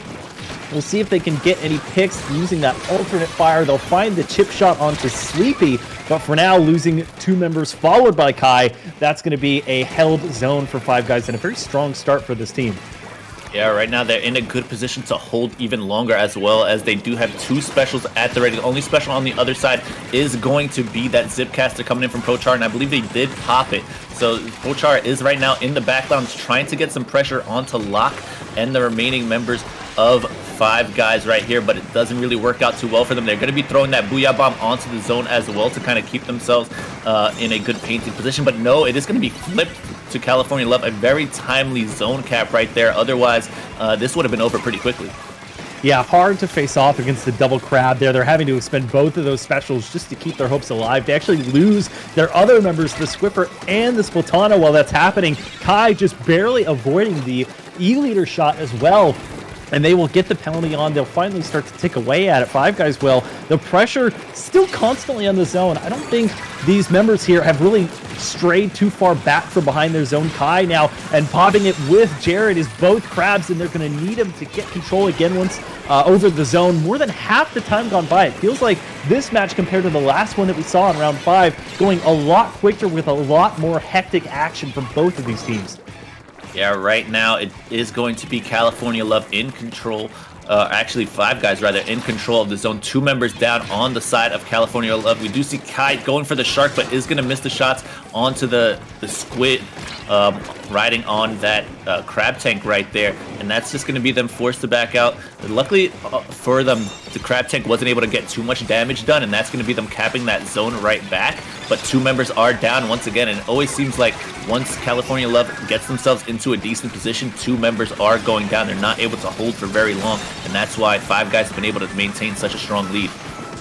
Zipcaster really one of those specials you have to be fearless with there. Chara was able to get a pick there, as was that Crab sitting on top of those stacked boxes. No penalty remaining for California Love as they tick past the halfway mark, or to the halfway mark, as they get stopped at 50. Going to be a 3v3 situation now as Chara hiding behind the zone here. The boxes, as is Leotos. They're going to avoid the shot from the Charger, but it's going to be Sleepy, I believe, on that flank to help secure things. Big penalty given back to California Love, stopping the push at 37. Yeah, they've also got that wave breaker at the ready for any time that California Love is going to try to push on into them right here. They also got another special at the ready too. So specials coming out from both teams right here. I believe a pair of Crab Tanks actually coming out on California Love should be able to get them a decent amount of ground right now. But now the second Crab Tank is going to be coming out for Five Guys. So Crab Tanks all around from both teams, as it is going to be Leotos and California Love able to paint that zone, but not for very long, as they're all going to get completely wiped out by Locke and the rest of Five Guys. Yeah, Leotos sort of setting up where I thought, just on top of those boxes, popping the bubbler when they feel threatened, and they really have been threatened quite a bit, not just with sub spam, but also with just these shots that they're not able to sort of counteract, mostly from this E-leader because of the short range, but gonna allow Five Guys here after that cap to push almost all the way through their penalty so far. It's gonna yet again take the crab, this time coming out from Jared to help try and secure things once again, but the waning seconds of this one, time against the side of California Love now, who can't afford to lose the zone. Every member pushed forward ahead of the zone. Jared on the right, the other members on the left or middle. Jared sharking, looking for the crab, is going to bait them down off high ground at least, but it'll cost them their life, as are two other members of California Love going down, and the final member plus the zone will flip as Five Guys takes the first true game victory, but will go up 2-0 in the set. Yeah, unfortunate for Jad right there. Wasn't able to get those splash-o-matic shots onto the crab tank user and take them down before they were able to get spotted. So that's going to be them going down in game number 1, but puts them up 2-0 in this one, thanks to them dropping that first game due to not getting the players in the lobby. So pretty good play, I think, from both teams. Five Guys really showing a lot of resilience there against very coordinated double crab spam, you know, especially Jared sitting behind the zone with Kai, not really moving too much, not really trying to play as aggressive of a role, more just trying to use their somewhat limited range to keep the latter half, the back half of the zone capped for their team so that they could use that to build up the crab. Unfortunately, shots from the Charger and also some nice flanks as well. I know Sleepy had at least one of those to get a couple of picks or to finish off one member that was hiding behind the boxes there, are part of what allowed Five Guys ultimately to secure that one, getting a pretty early lead and holding on to it. But now going into game number 3, for all intents and purposes, it's going to be tower control on Eeltail Alley. Yep, we're going into the second game right here, and it is going to be the same comp coming out from California Love, and on the other side, they're not going to change up anything either. Both teams liking what they brought in that last one and looking to do the same here on this next one right here. We've already got a crab tank at the ready, coming in and being popped by Sleepy on the side of Five Guys, and now Thunder's going to respond as well with their crab tank of their own. So crab tanks once again just duking it out at the beginning of the game here. Nobody really able to get too much going, but they do have one down on the side of California Love. So they may be able to get a push here. Is Five Guys as they get another pick, possibly able to clear that crab tank. No, but they're going to get taken down from the backside right there, and they're moving on forward. Able to get that first checkpoint. The easiest one to get on this map is right in front of where you start, but not too much ground being taken by Five Guys, even though they got off to, I would say, a pretty decent start. Yeah, I couldn't stop looking at Locke during that entire engagement. I was amazed at how they were able to get a couple of pot shots off and still survive, basically going from on top of the tower to down to that layer just below the tower and then behind it. Still surviving, now back on top of the bridge, though marked by that point sensor and attacked by those burst bombs. That's going to allow, in part, California Love to get their first movement on the tower and get up to a very close checkpoint number 1. Jared similarly getting spotted out, but will survive and just be content with throwing some burst bomb rounds. Now we'll start to get aggressive here. Nice squid roll, forces Havoc onto the uninkable bridge here, and now, along with, I believe that's Chara, pushing a bit forward with that Zipcaster, going to be doing a little bit of aggression themselves. Gets up to the second checkpoint, will not quite clear it. They'll get about halfway, but for now, they'll content themselves with a pretty sizable lead. Yeah, Kai able to kind of bait their teammates, super jump right there and pick up the pick right there. Havoc's going to get taken down by Kai as well, and possibly Sleepy. That's going to be 3 down right there, and it is only Locke, so they're going to have to retreat possibly with that. Either finally gets the help of Thunder with those burst bombs as they were respawning back in, but once again, thanks to Kai, I think they're in a position to push forward once again right here. Has the crab tank at the ready, might elect to just stall this one out and use it at the correct time. Now we got the double crab tanks actually on California Love being popped to clear as much space as possible. While they're clearing the space though, nobody's been able to push that tower forward, and so things are still you know, pretty decent for Five Guys to kind of push back in on this one and claim that tower back.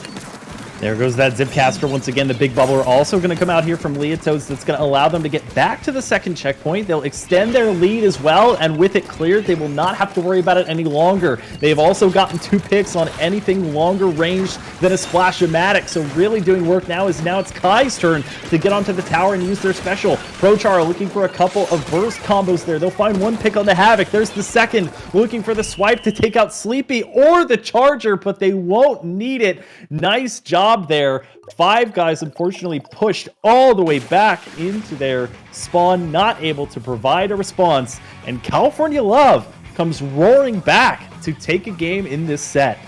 Yeah, great game from them right there. Once they were in control of that game, they did not look back right there. We were pretty much fighting on 5 guys' side of the map the entire rest of the game, so you got to give it to California Love to really keep up that pressure. And if I had to call out any player right there, I know all of them on the side of California Love were doing great, but it really was Kai getting that triple right there and playing off of their teammates that really put them in the position to extend that push and keep the fight going. So great effort coming in from Kai and the rest of the team to take that game right there. And now they're in a 1-2 situation where, you know, honestly, I think they can push this one towards the distance, as I think both these teams are pretty evenly matched.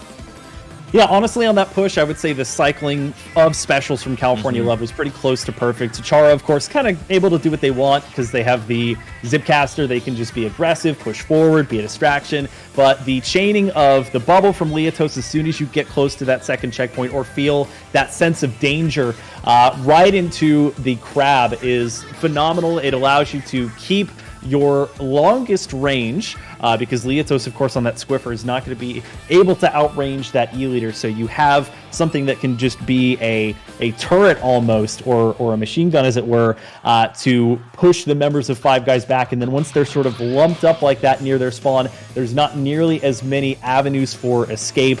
Or if there are, they're pretty well scrunched together, which allows folks like Prochara, who we saw go on a bit of a killing spree, getting close to the triple there at the end to finish off anybody who might straggle their way over to the tower and put up a bit of a fight. So nice KO there, nice comeback as well. They're going to be going into this next game still down a game. We've only played 2 games for those who have just popped into chat. We had a game 1 loss going over to 5 guys, but here, let's get into our earnest game 3. Yep, right now it does seem like neither team is changing too much up in their comps. Yeah, they've been electing to go with these ones throughout the distance right here, and it seems like they're all really comfortable on these weapons and not looking to change too much up, as both teams just kind of clearing out mid. We've already got a crab tank at the ready and used on one side right here to see if the other team responds with a crab tank of their own, and they do. It is going to be Jared's crab tank getting taken down pretty quickly and not able to gain too much ground off of it. So both teams not really getting too much off their crab tanks, but it does seem like Locke is getting pushed back right now, so that might open things up for California Love alongside that big bubbler to kind of just create some space, maybe get a pick or 2 and move on forward. Both teams trading out a pick right here, and possibly once they get another 1 or 2, they're going to elect to pick up the Rainmaker, and they do pick it up right now and looking to move on forward, but already the Rainmaker taken down really quickly. You got to imagine that was probably coming in from Locke on that sniper. Yeah, good call out there, though, especially the 10 or 11 second crab. I believe that was from Sleepy. As Jared, you see, get the double kill. They're going to pick up the triple onto Sleepy. So 3 out of the 4 members of 5 guys going down. It's just going to be Havoc forced to crawl back, as it's going to be what I believe to be a somewhat free checkpoint. They'll at least get up to 75. They're going to face a little bit of resistance, but they have the crab from Kai to start to play a bit of offensive here. They're going to avoid the Booyah Bomb. Now getting hit a little bit and having to retreat under that walkway. They had a path, but it's going to be the alternate fire from Sleepy that will lock things down. It's a 3-down situation that forces them to retreat, but an early lead here for California Love. Yeah, kudos to 5 guys right there for closing that opportunity that California Love had to kind of get that checkpoint and closing it up rather quickly. So nice job from them right there to put up a strong defense, but it seems like already once again they're moving on forward. They were able to pick up the Rainmaker right before it reset right there. So nice plays coming in from California Love to really, you know, push the pace and get themselves right back into this position once again. And now with that checkpoint broken, if they're able to get a pick going up onto that crab tank, they might be able to get some more points, but no, they're going to get taken down pretty quickly. Jared is kind of in a precarious situation. ProChar as well, having to back up a little bit. Might be able to get a pick right there for his team, but not able to do so. But once again, you see that, like you were mentioning it in that past game, just the fact that the players are able to stay alive means people are able to get those jumps in and return to the fight rather quickly and really, just stall out these pushes and keep up the pressure. And things are going to work out for them if they continue to play with this pace. I love when the Rainmaker's in the position up there on the top left. It goes to one of my favorite sort of techs that you could do with the Rainmaker, which is sort of backpedaling yourself around that sort of horseshoe-shaped ramp. Unfortunately, though, for them, for California Love, Five Guys had reset the Rainmaker by now. They've already picked it back up. They're going to be stopped right there on the left-hand side, but not nearly close, as close, rather, to the checkpoint as they had initially gotten. They don't have to worry about hitting it a second time, though. We see Chara here doing a little bit of sharking, just being a bit of cheeky, a bit of troll facing there. Thunder has no idea what may be about to hit them. Will they try? He's waiting for the Rainmaker, and he does. Pick it up. Oh, Charge is moving on forward. Going to be able to get a lot of points out of this right here. They're all coming in from the other side. They are going to be able to stop Chara, but not before he pushes all the way to 13. So kudos to Chara right there. A lot of players, when they saw them drop down right in front of them, I believe that was Thunder you mentioned, was right in front of them who dropped. A lot of players might have been tempted to swing, but Chara playing patient and playing for the Rainmaker. Great play from him. Yeah, love the patience there. That was very, very nice to see. Taking the left side uninkable surface there, getting all the way to 13, and you have to think on this map, that's quite a difficult one to come back from, especially with no progress made thus far with 1 minute and 10 left. There's actually going to be one to Zipcaster there, using the outside of the map to try and get around here. They're going to expend the crab in a corner. It's going to get shredded quite quickly there due to multiple members calling it out. That's going to be a nice pick from California Love, and they'll at least pop the Rainmaker with that momentum. Jared now on the crab, going to be looking for some shots as the members of Five Guys are grouped up in the back area there. However, 2 going down, including the Rainmaker carrier, will force a retreat as Jared just barely able to get back to spawn. Yeah, right now, though, Five Guys finally has their claim to the middle of this map right now, having a lot of turf to work with right here, but they're going to have to face an uphill battle as they've only got 30 seconds remaining and they haven't been able to clear that first checkpoint yet. So they're moving on forward, able to get a couple points for themselves, but actually Locke is going to not be able to clear that checkpoint, getting taken out right before them, so they still have to work with that. Thunder in a bad situation right now, gonna get taken down by all 4 members on the side of California Love, and things are not looking too good for them. They're just gonna be able to stall this one out. I don't think anybody's gonna be able to really approach. It's probably gonna be up to Havoc pushing on forward here. They might be able to get something going. ProChar misses the jump right there, but still has enough time to finish out that game, and it's gonna be California Love tying this one up 2-2. Great game from them from start to finish. Once again, shout out to the resilience of California Love. I have to think that the game was lost right after Locke gets taken down in front of that checkpoint. You just don't have enough time, even with 20 seconds left, to get the Rainmaker pop, get enough picks for that to happen, first of all, dunk on that pedestal, break the Rainmaker shield again, and then by that time, have a path allocated to you that you can make it past 13. It's just so difficult to do, especially without as much of a dedicated backliner as Five Guys had there. If Locke not really having a lot of time to get into a good position to set up as that long-range backliner. So great attempt there. Love the ability to finally have that push in the waning moments of that game. But for now, California Love winning 2 in a row. They're going to force a game 5 here on the scoreboard, but our 4th map and mode combination, which I believe means that we're going to Clam Blitz on Museum de Alfonsino.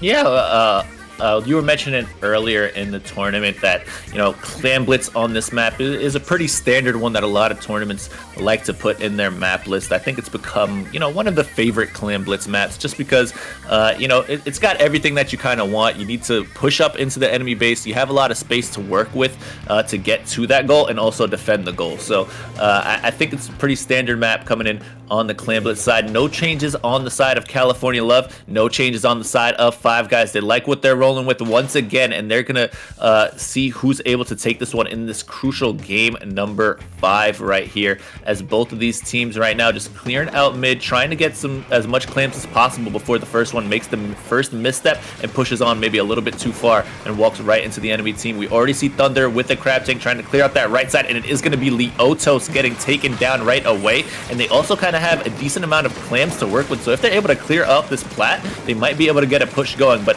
it is going to be the crab tank on the other side that kind of stalls things out. They elect to just look for Pro Char, who they know is behind them, and so far it does seem like California Love, even though they went 2 down, was kind of able to stabilize thanks to the use of their specials.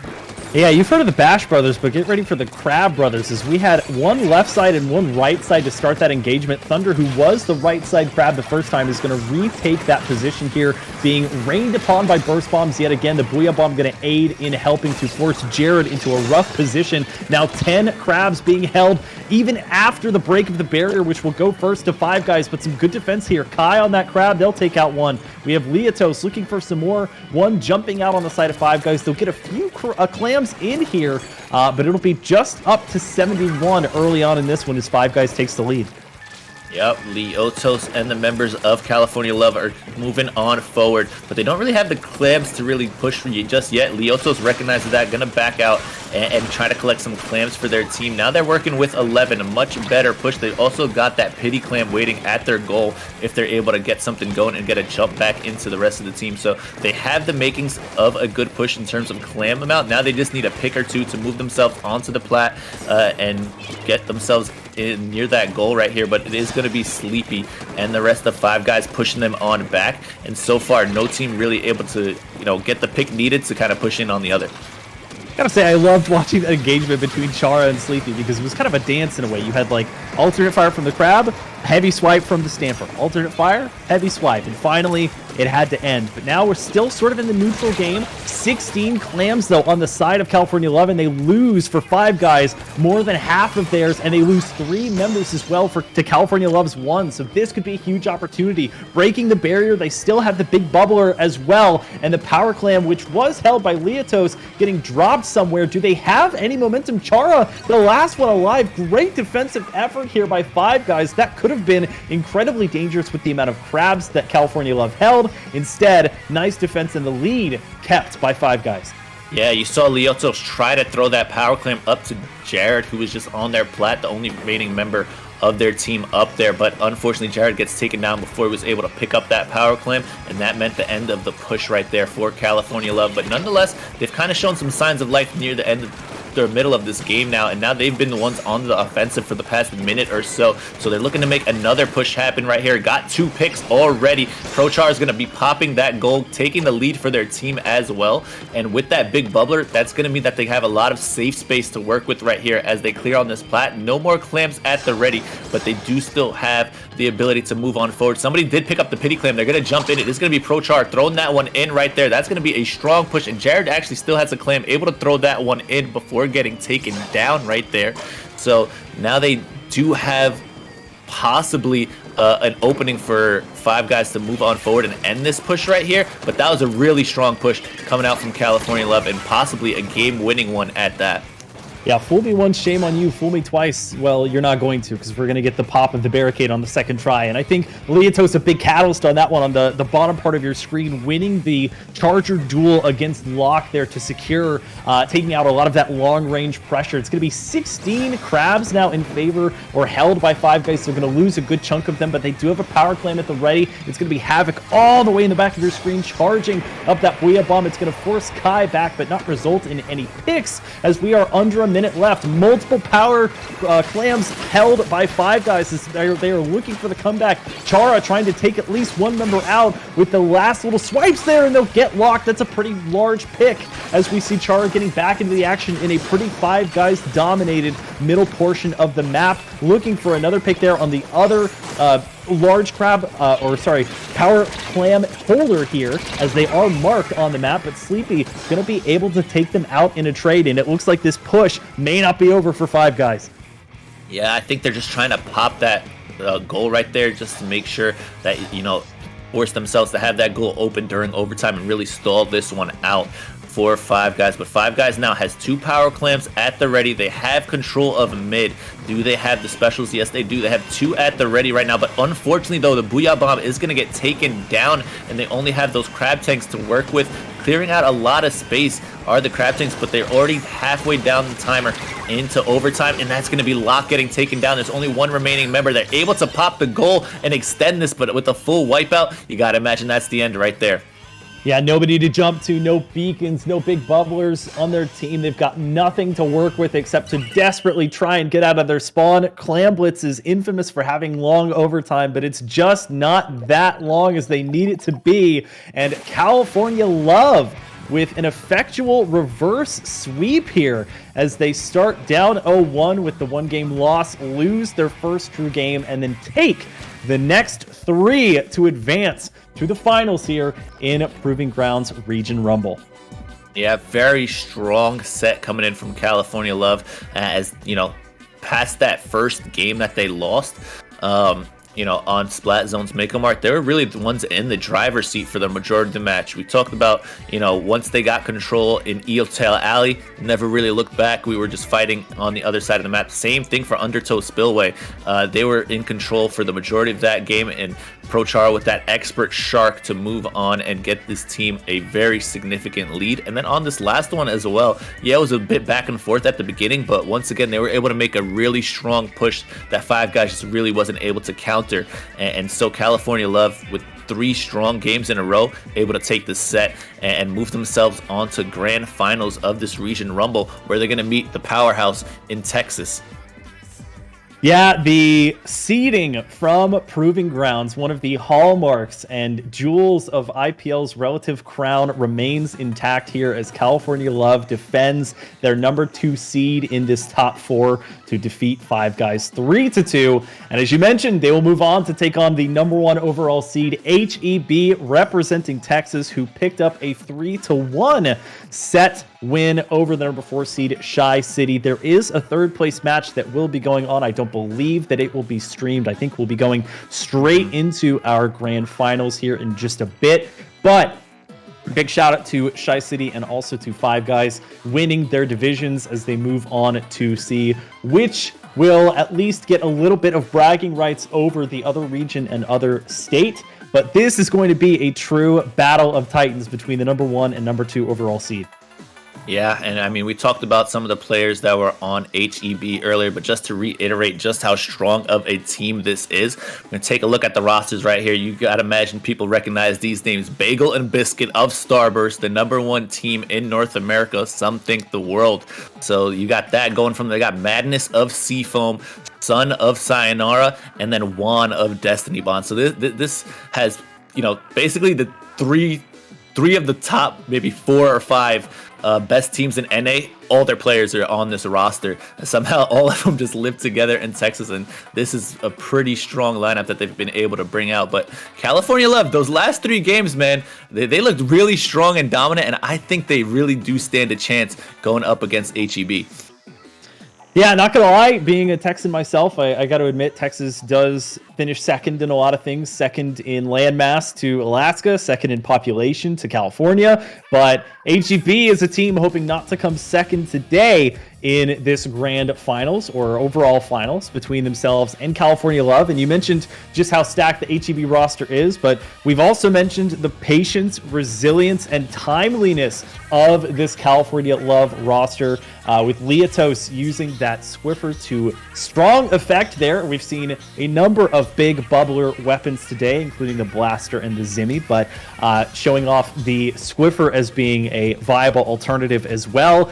Jared and Kai on the what's looking like almost necessary double Splash-O-Matic for a lot of this tournament. And then Prochar, of course, on the Splatana Stamper. Some think, according to tier list spread throughout the internet, close to or on par with the Splash-O-Matic in terms of its effectiveness. It does, of course, have that very nice sort of burst slash combination that any weapon would love to have, and just the raw mobility of being able to fly around the map, even if you are on a short leash and small timer with that special. It certainly provides a lot of nightmares for crab users who have to allocate their time and armor by rolling around, dodging the shots from Prochar on that Stamper rather than having an effect on whatever the objective is or getting picks for their team. Yeah, and we're looking at this first game that we're going to be going over to. It's going to be Tower Control on Inkblot Art Academy.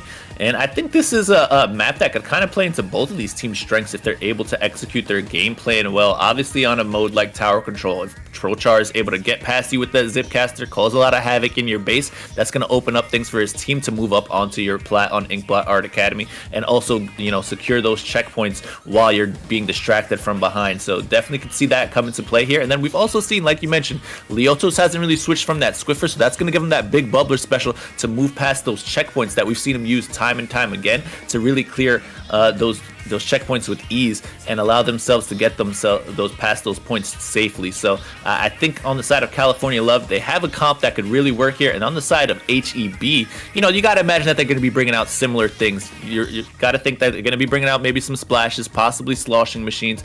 And then we've seen, you know, in the past, I believe Bagel bringing out, you know, the Zimmy, the Zinc Mini Splatling, which also has that big bubbler. So I could definitely see that also coming into play here if they will elect to do that as well.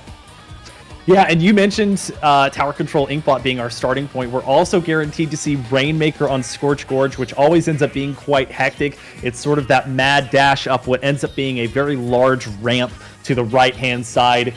First checkpoint, and then again, a similar mad dash down and then back up that valley to get to the knockout point. Don't see that many knockouts, but it is fun to see folks try and scramble up that second ramp to get as close as they can. And then if you enjoyed I think it was our actual game 3, but overall in the set score it was game 4 or maybe I think it was actually game 5, but it was the Clam Blitz on Museum de Alfonsino. We are going to have that again, guaranteed in our game 3. So we'll be coming back to Clam Blitz on Museum de Alfonsino. If you enjoyed seeing the left and right side crab usage, if you enjoyed seeing the charger duels, I don't know if we'll get to see that entirely, but we'll definitely see Leotos, I'm sure, go back to a similar weapon that they had such a large effect on in the first iteration of Clam Blitz on Museum. Then we'll be guaranteed to see that one. Of course, as you can see on your screen, if necessary, we'll be moving on to Zones, Flounder Heights, which was also present in this tournament earlier, I believe, and then finishing it out if necessary on TC Hagglefish. I know Hagglefish, pretty widely regarded as a pretty balanced and fun map to play on, and that's part of why it's seen in a large portion of Splatoon tournaments across multiple modes. Yeah, and I think interestingly in this set for grand finals, I think it's very rare, you know, to see maybe Splat Zones as the game 4. Possibly not even going to be seeing Splat Zones in this set at all. So that's something very interesting that you don't really see too much in a grand finals. We're going to be possibly looking at 2 tower control games coming out in this one. So that's pretty interesting coming out from, you know, this map list in particular. So I'm definitely interested to see how this plays out. And I think the fact that this has a lot of tower controls and Rainmakers, I think this could actually play into the favor of California Level, because we saw how well they do when they push that pace and really get into the enemy base. And I think these modes and maps in particular really play to their strengths. Well, outside of the obvious, which is the splash-o-matics that we're going to see, I think part of what you mentioned, the duel of the potentially 2 big bubbler weapons, the Zimmy versus the Squiffer, is going to be and could be one of the bigger stories that's happening if we are going to both tower control iterations here, if we do go to a game 5, and that may help force a win for, especially you have to look at the underdog based on seeding California Love. They'll be looking to take advantage of the mode itself and how it plays. You know, you look at Inkblot Art Academy, it's got a couple of little niche things you can do and sort of nooks and crannies you can go to, but for the most part, you only have a couple of primary points of entry. You can try to get up on that far left side ink rail and cause havoc in sort of the back part of the spawn area, or you can just be on the tower and have a special ready, which is what California Love, I think, has been doing in part. They've cycled through the bubbler and then they go into the crab tank, and it's not an uncommon strategy to see when you have those weapons, or any weapon that has specials that are placeable or usable on top of the tower and are, of course, harder to take down than the Inkling or Octoling piloting it. So that could give the edge. Of course, you have to think about the Zipcaster that will be flying around to the back line. Not a special that you, especially before the Stamper grew in popularity, that you would really have to fight against too much. But I'm sure for both of these teams, especially HEB, to the amount that which they scrim and practice against pretty much everything, that they've got to be ready for what these seasoned players use and main and what they are likely bringing into this contest. Yeah, definitely. I think both teams, the skill of these players, the caliber of the tournaments that they've played through, they've basically seen, everything that the other team can really throw at them at this point. Don't think there's going to be too many curveballs going into this one, especially since we're at the end of this patch that we kind of mentioned earlier. We're going to be getting that new season update. Most of these teams kind of know exactly what's strong right now and probably going to be sticking to that before we get into this new update that with the fresh season that's going to add these new weapons, new specials, and the like. So definitely I could see both of these teams just, keeping it consistent in what they bring out and not really, going for anything too surprising. But, we haven't seen HEB on stream, so anything is possible at this point in the game.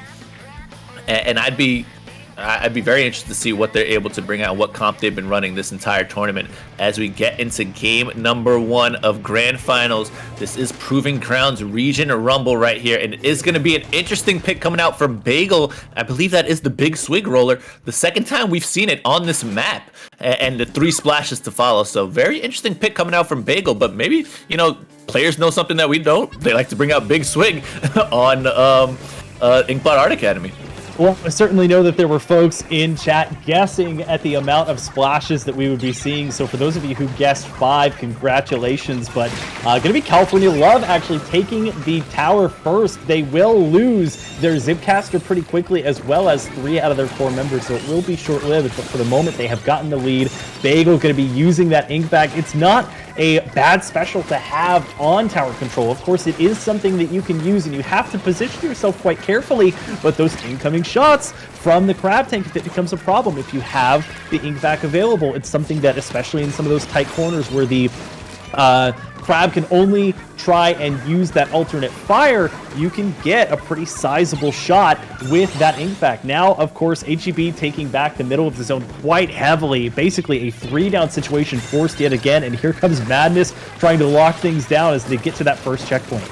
Yeah, two players on the side of California Love kind of fed right into Bagel's roller, and that really opened up things for them to push on forward, get that first checkpoint. Now moving on to the second right now, and with the crab tanks and that ink vacuum, they were looking to clear that checkpoint, but thankfully on the side of California Love, they were able to stop that one right there. Juan is the last remaining player on the side of HEB, gonna wisely elect to just back out and regroup with the rest of the team. Prochar now, though, and Juan in a 1v1. Prochar is gonna get the better of them right there, but now Madness and Bagel now are in a position to kind of defend this one if they're able to build up their specials, but it looks like it is going to be Jared building their special first and allowing his teammates to get past that first checkpoint with all their remaining members still alive and the big bubbler on the tower. Yeah, Madness playing the opposite role, just kind of hanging all the way back to make sure that they can stay alive, likely to get a counter crab, as you mentioned. Instead, it's going to be the ink vac coming out, going to cause some pause there on the side of California Love as they lose a couple of members as well. Jared trying to do the same thing, just surviving the onslaught of burst bombs yet again. They have 3 weapons worth of burst bombs to get away from, and they're actually going to use that ink rail to help with that effect, but it works as they charge their crab up. The downside being, once again, California Love losing 2 members, and they may lose another one in addition to their crab. Chara jumping in and getting spotted out, and unfortunately, just as they pop the crab, they will go down once again. That HEB green, just in this case, going to be coming out in full force in the middle of the map. They will be pushing right back to that second checkpoint, and Bagel on the tower has yet another ink vac at their disposal. Yeah, no one really in position to kind of defend that checkpoint right there. It is going to be Prochar moving on forward, possibly able to get a pick before going down, but no, is going to get taken down. Also, another member on the side of California Love is going to get taken down right after, so they're in a pretty bad position to defend this next checkpoint, and I believe they might even get it right there. Yeah, they're going to get past that next checkpoint. Leotos, thanks to the big bubbler, is able to throw some shots onto that tower, but not before them reaching 6, and this push may even continue further as 2 members are in their base. Bagel's going to get taken down right there thanks to Jared, and that is the end of the push right there, but a nice strong push coming out from HEB to really secure their lead in this one. Yeah, 6 is a tough number on this one. It not only looks bad on the scoreboard, but you are so close to the final checkpoint, or the stopping point, as it were, for the tower, to where the enemy team actually spawns down from, that even if California Love is going to come back, that will be a tall order. 3 specials at the ready, 2 of them just now being used for HEB as they look to continue this one. The Inkvac eating up most of the shots here as Leotos is trying to get a cheeky pick. Looks like they might have tried to find one, but it's not enough as the KO comes out, and HEB not needing full time for this one. They will take game 1 over California Love. Yeah, nice start to the set for HEB. Just really keeping up the pressure. We saw them, kind of maintain a lot of, just space once they were in California Love's base. Every player knew exactly where they wanted to be. Bagel controlling that ramp and making sure that no one could really drop down from that direction. And then we also saw them use some expert, crab tank play to just make sure that nobody can really approach that tower. Same with the big swig roller. So a great all-around play coming out from HEB. So, once they got in the position to push and get everybody in the right places, they were able to take advantage of the situation and push on forward for that knockout. So now it's on California Love to respond in this next game, which is going to be Rainmaker Scorch Gorge. Yeah, smart, I think, of Bagel there to sort of know and see California Love filtering down pretty much on a straight path from their spawn, not really going to the right-hand side area that you can go to, sort of the higher ground, and try and make that flank, or if so, dealt with pretty quickly. So taking a lot of that incoming fire, especially Leotos there, sort of pushed all the way back to that far wall that you would usually use to get down on a sort of flanking route to the middle of the map, instead trying to use that cover, do some right peeking to get some picks. But of course, the Inkvac not making that very viable. However, we move now to Rainmaker Scorch Gorge. Not nearly, I would think, as many obstacles in the middle of the map, and of course a larger ramp to look at as well. Traditionally on this map, you have of course the main central area, which is that sort of lowest elevation other than the sort of cubbies on the back corners. But getting to those later checkpoints is going to be tough. You're in a pretty open position because you're, once again, going from hitting that checkpoint and going down the valley and then having to come back up. So especially if there are longer range weapons in play, those are what you're going to have to watch out for. And here for HEB, not many changes. Prochara going to have the, of course, Stamper for this one once again. So still, both teams feeling relatively comfortable with their picks. Yeah, Bagel once again bringing out that big swig roller on this one, showing that it wasn't just a map pick for why he's favoring that weapon here today. Really probably thinks that it synergizes well with the rest of the comp and able to push on forward during these, these more movement-based objectives like Rainmaker and Tower Control. So let's see how that works out for them. Going into this one right now, Leotos is looking to get a pick onto that left, is able to clear out Madness and place that big bubbler onto the middle to secure the area around that Rainmaker. But now they're just going to push on forward. They might be able to secure that checkpoint, but no, it is going to be Bagel coming in from behind on that big swig right there to shut things down for the moment. But they still have the potential to push on past that checkpoint, and they do. It's going to be Prochar dunking that one and them getting a nice pick onto, I believe that was Madness right there who tried to push on forward. So yeah, Madness is going to get taken down by them, and still California Love pushing on forward, and this one looking really strong. Yeah, bit of point of clarification here. It looks like it is going to be California Love in the gold and HEB in the blue, but they are going to keep the push going here. They've gotten all the way up to 20. They finally stopped at 16, and the splash wall is going to be part of what actually stops them here. Now, finally, HEB able to get a pushback and defensive effort here. Prochara jumping in and gets taken down pretty immediately. One also expending the crab just to make sure that they get out of their spawn area, and we'll see if they touch the Rainmaker. Likely just going to let it go back to the middle of the map, and they do here. But now we reset to a neutral game as, again, California Love still holding onto a good portion of map control here in mid and looking much stronger than in game 1. Yeah, and because of the map control that they do have, that's going to make it so much harder for a weapon like the Big Swig to get back in. Roller's notorious for not being in the greatest position once you're down in turf, early on in the game. So let's see how that one plays into the rest of this game. Bagel going to get taken down once again right now, and California Love in a position to kind of push this one forward once again. No crab tank is at the ready on the side of HEB just yet, but now finally they get one crab tank, they get 2 crab tanks, and you gotta imagine now they're gonna apply that pressure and push on forward towards that Rainmaker. But once again, Bagel gonna get taken down by Jared.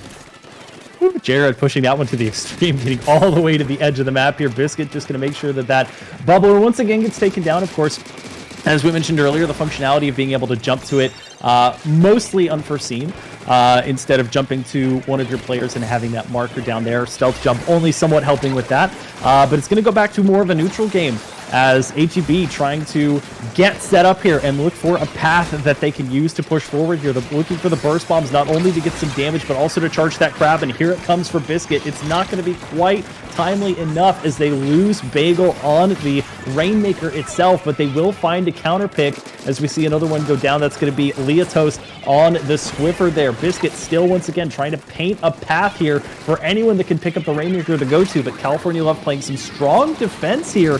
No specials at the ready quite yet. Prochara going to go down as a result, and with that, Bagel going to be able to force a dunk and get one step closer.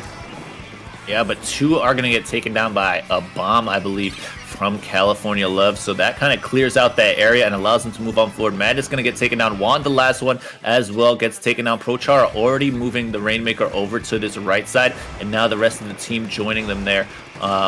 To kind of get another push going. Two specials at the ready as well. They got the big bubbler up on their plat, and they have a crab tank at the ready, but Jared is going to, just elect to move on and help out his teammates before popping that crab tank. Now they're in a position where they might want to pop those and clear as much space for themselves as they can as they try to approach this plat, but it is going to be HEB responding with crab tanks of their own and clearing out most of the members of California Left. Now Kai and Leotos kind of backed into a corner. The crab tank is going to be able to take out one thanks to Leotos' help right there, but going to get taken down right after, and now Prochara may be going down as well. Thankfully, though, survives and is going to be able to apply some pressure onto this Rainmaker and keep that Rainmaker shield open. And I think he's just going to pick it up just to stall it out a little bit. Wasn't able to get into position he wanted before Madness drops in on them right there. But still, they're in a good position. That Rainmaker all the way to that right side means that HEB is going to have to push it pretty far before they're able to get any points. Yeah, good patience again and awareness there by Madness. They go down as part of the effort, but they're able to get the pick onto the Rainmaker. Prochara going to once again look close to try and at least just inflate the Rainmaker shield. That's a common tactic in the later stages of a game when you have a lead, just to make it that much more difficult for the enemy team to pop the shield and force overtime. It's going to be a 3v1 there against Prochara, I believe, with Leotos and Kai coming a bit too late to try and take them down. 3-down situation here against HEB, and the wipeout to cap it off. And California Love comes roaring back on Scorch Gorge to tie this set at 1.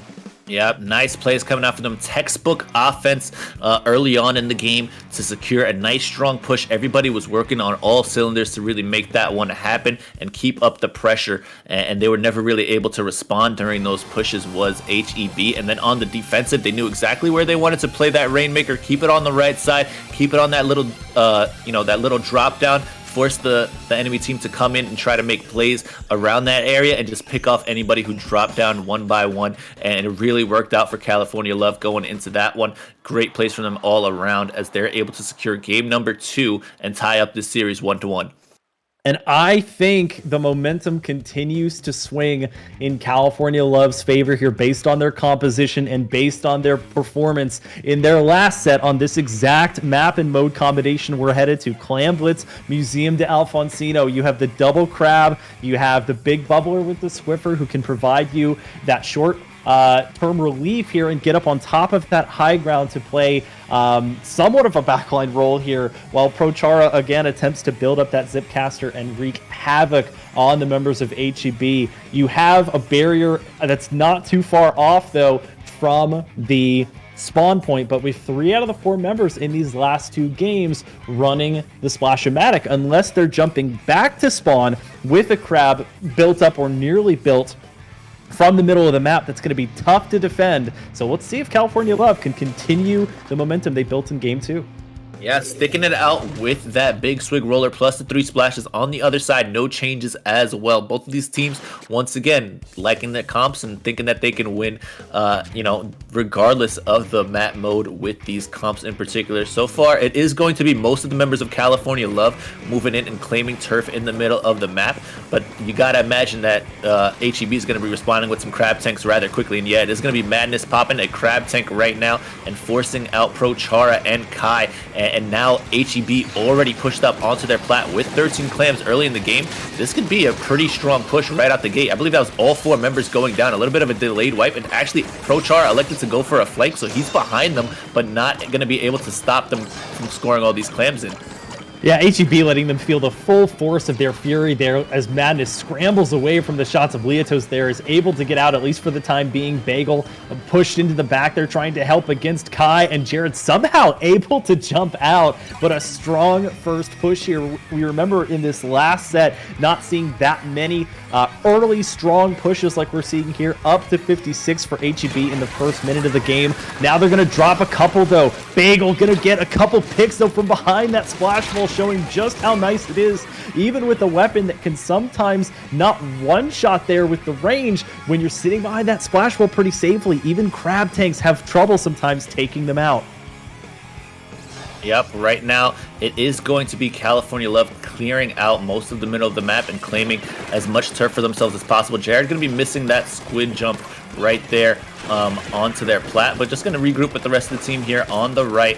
They've got the clams to make something happen. They've got a crab tank as well. Jared realizes that he's going to drop the crab tank and allow his teammate to pick up the power clam right there and able to take out one, but not before 2 of their team members go down. Jared's going to be able to get the pick onto Bagel right there, but is he going to be able to get one more? That's much needed right there. Gets the trade onto Juan. Not really exactly what they were looking for, but the rest of California Love is back in position to maybe push on further, and it is going to be Prochar electing to go collect some clams behind them and make this a really strong push if they're able to break through.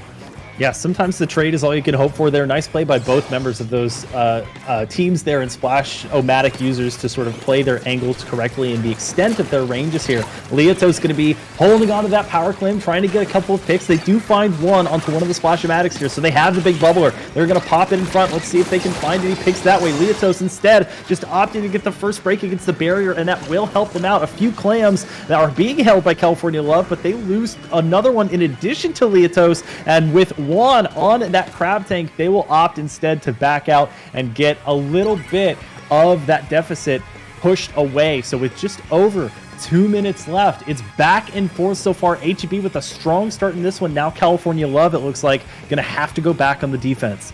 Yeah, Jared right there tried to help Leotos, but got to him too little too late, and it ended up with both of them getting taken down right there and giving all the turf over to HEB. And now they're on the aggressive once again, already up on this plat, pushing on towards that checkpoint, or towards that goal rather, and they're able to follow it up with specials as well. So things are looking really good for HEB to claim even more points going into this one. It is going to be them, already past that penalty timer and moving on forward, as well as Juan able to get one pick right there, throw in a clam for good measure, and clear out almost all the members of California Love. Leotos really the only one in position to kind of do something. Prochar now comes to finally help, but it is going to be Biscuit able to clear up everybody alongside throwing the crab tank right after. They've got this down to 13 here, Zach. Yeah, that was Juan and Leotos there doing the dance of Eternals, it seemed like, around that box. They will find the remaining clams to finish this one off. So after a strong game 2 from California Love, HEB comes right back at them with a huge first push on this map and then finishing it out in a KO to take the lead in this series 2-1. And overall, I think strong usage of specials. I really like Bagel's patience on the ink vac to hold it until they know they're trying to make that final push up to the barricade. They've climbed that ramp and they're starting to pop at least one of those crabs. It basically mitigates most of the special. There were a couple of times where folks got caught because they weren't being shielded by the ink vac. I saw Biscuit come around, I think, trying to go for a flank and was punished for it. But for the most part, it does the job of locking down those tight avenues that you have to work with when you're pushing around that elevated platform there. So nice job. HEB coming back there. They'll take the lead in the set again, and we'll move on to game number 4, Splat Zones on Flounder Heights. Yeah, and I also want to point out, you were mentioning how good Bagel was on the offensive with that ink vac, but also on the defensive when the California Love was trying to push on forward with their, their crab tanks.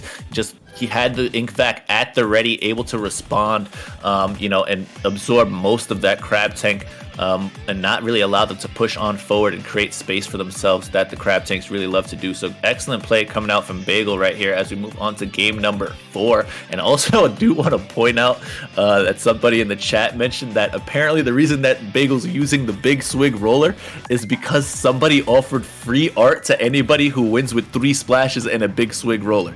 So Bagel's showing that, yeah, they can do just that, and they're sticking it out with it. They really want that free art prize that comes with the victory.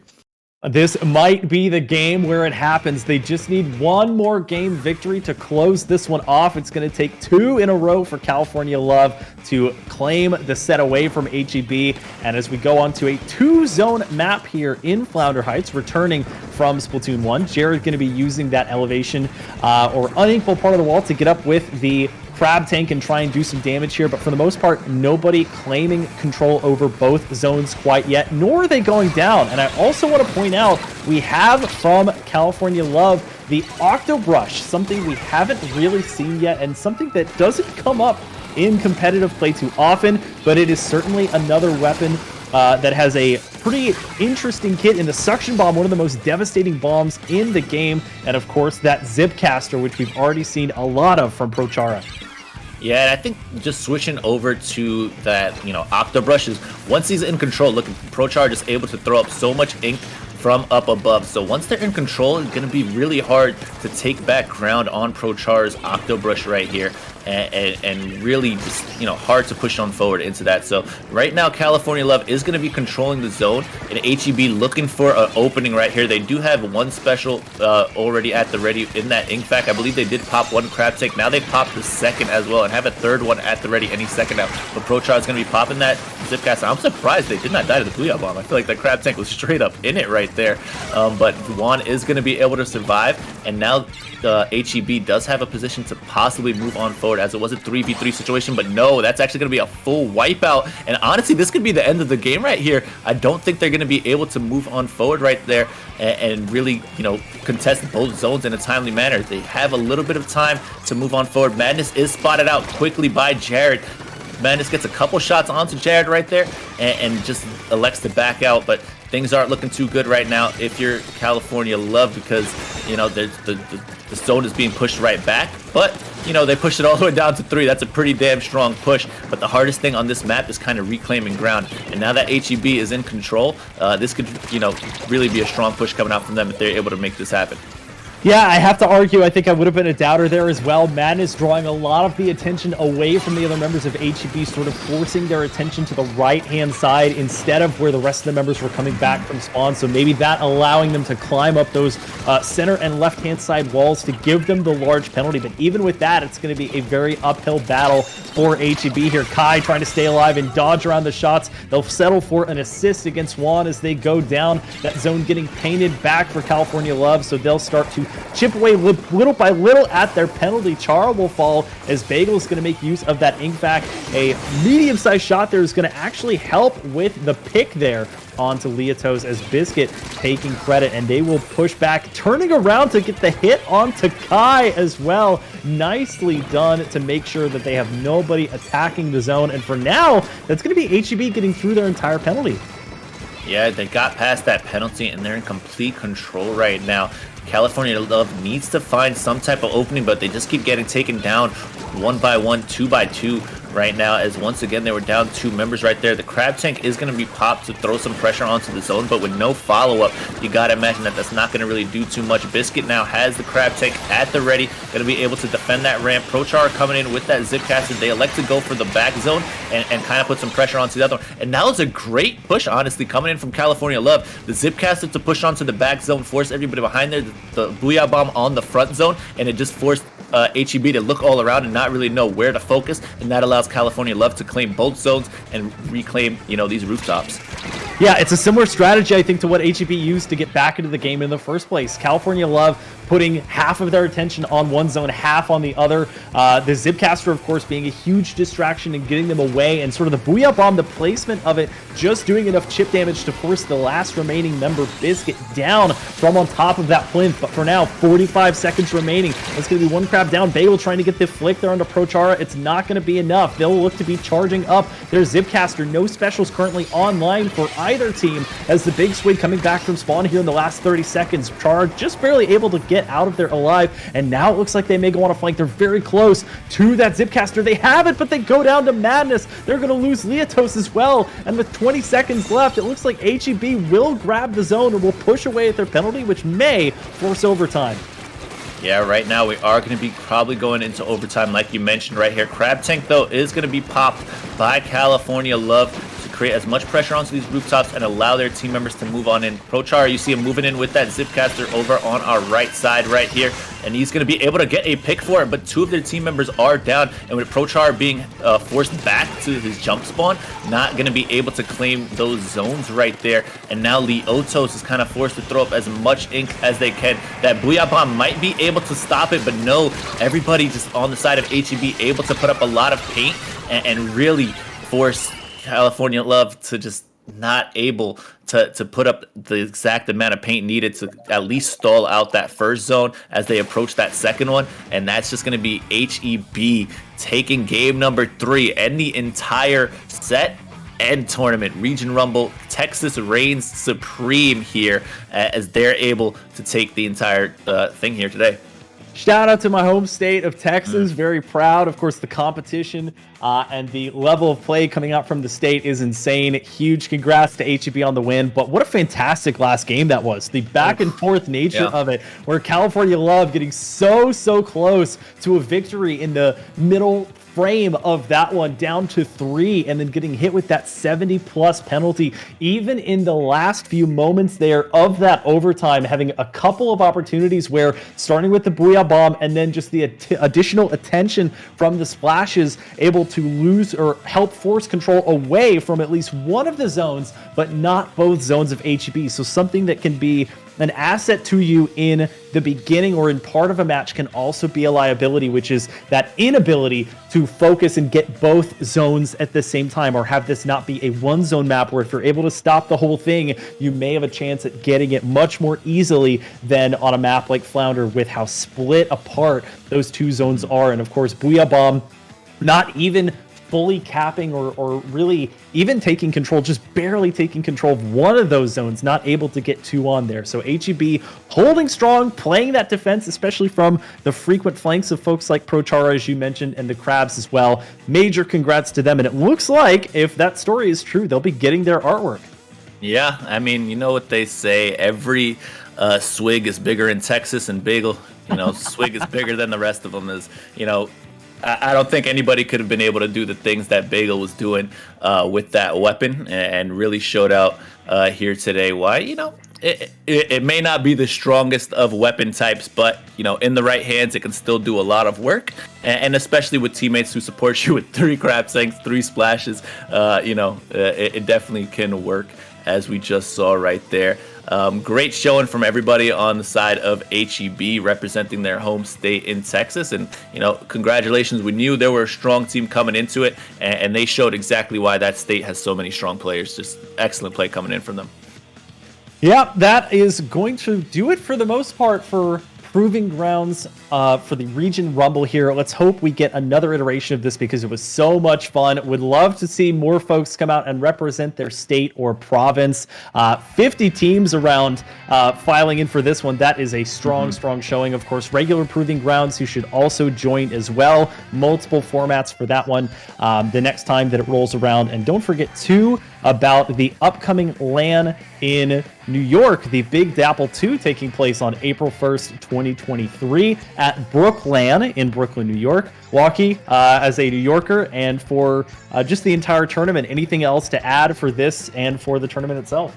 I mean, obviously, we mentioned it earlier, the Big Dapple 2 is going to be, an excellent place for you to meet up with everybody, in your local scene out there in New York. And, people have made the journey out to these locals from, out of state, New Jersey, Maryland. We've had people come in from these different states, and they never regret, making a little bit of a trip down into the city to have a great time with everybody, in that local Splatoon community. So it's going to be a great event, and hopefully, with, this New York City LAN coming up, maybe New York City can form a team and compete in a thing like the Region Rumble. And you know, I know we did have, I think, one team that was from New York, and as well as a pickup team between a New York and Pennsylvania conglomerate right there. But I definitely want to see some of those higher echelon players from New York competing in an event like this.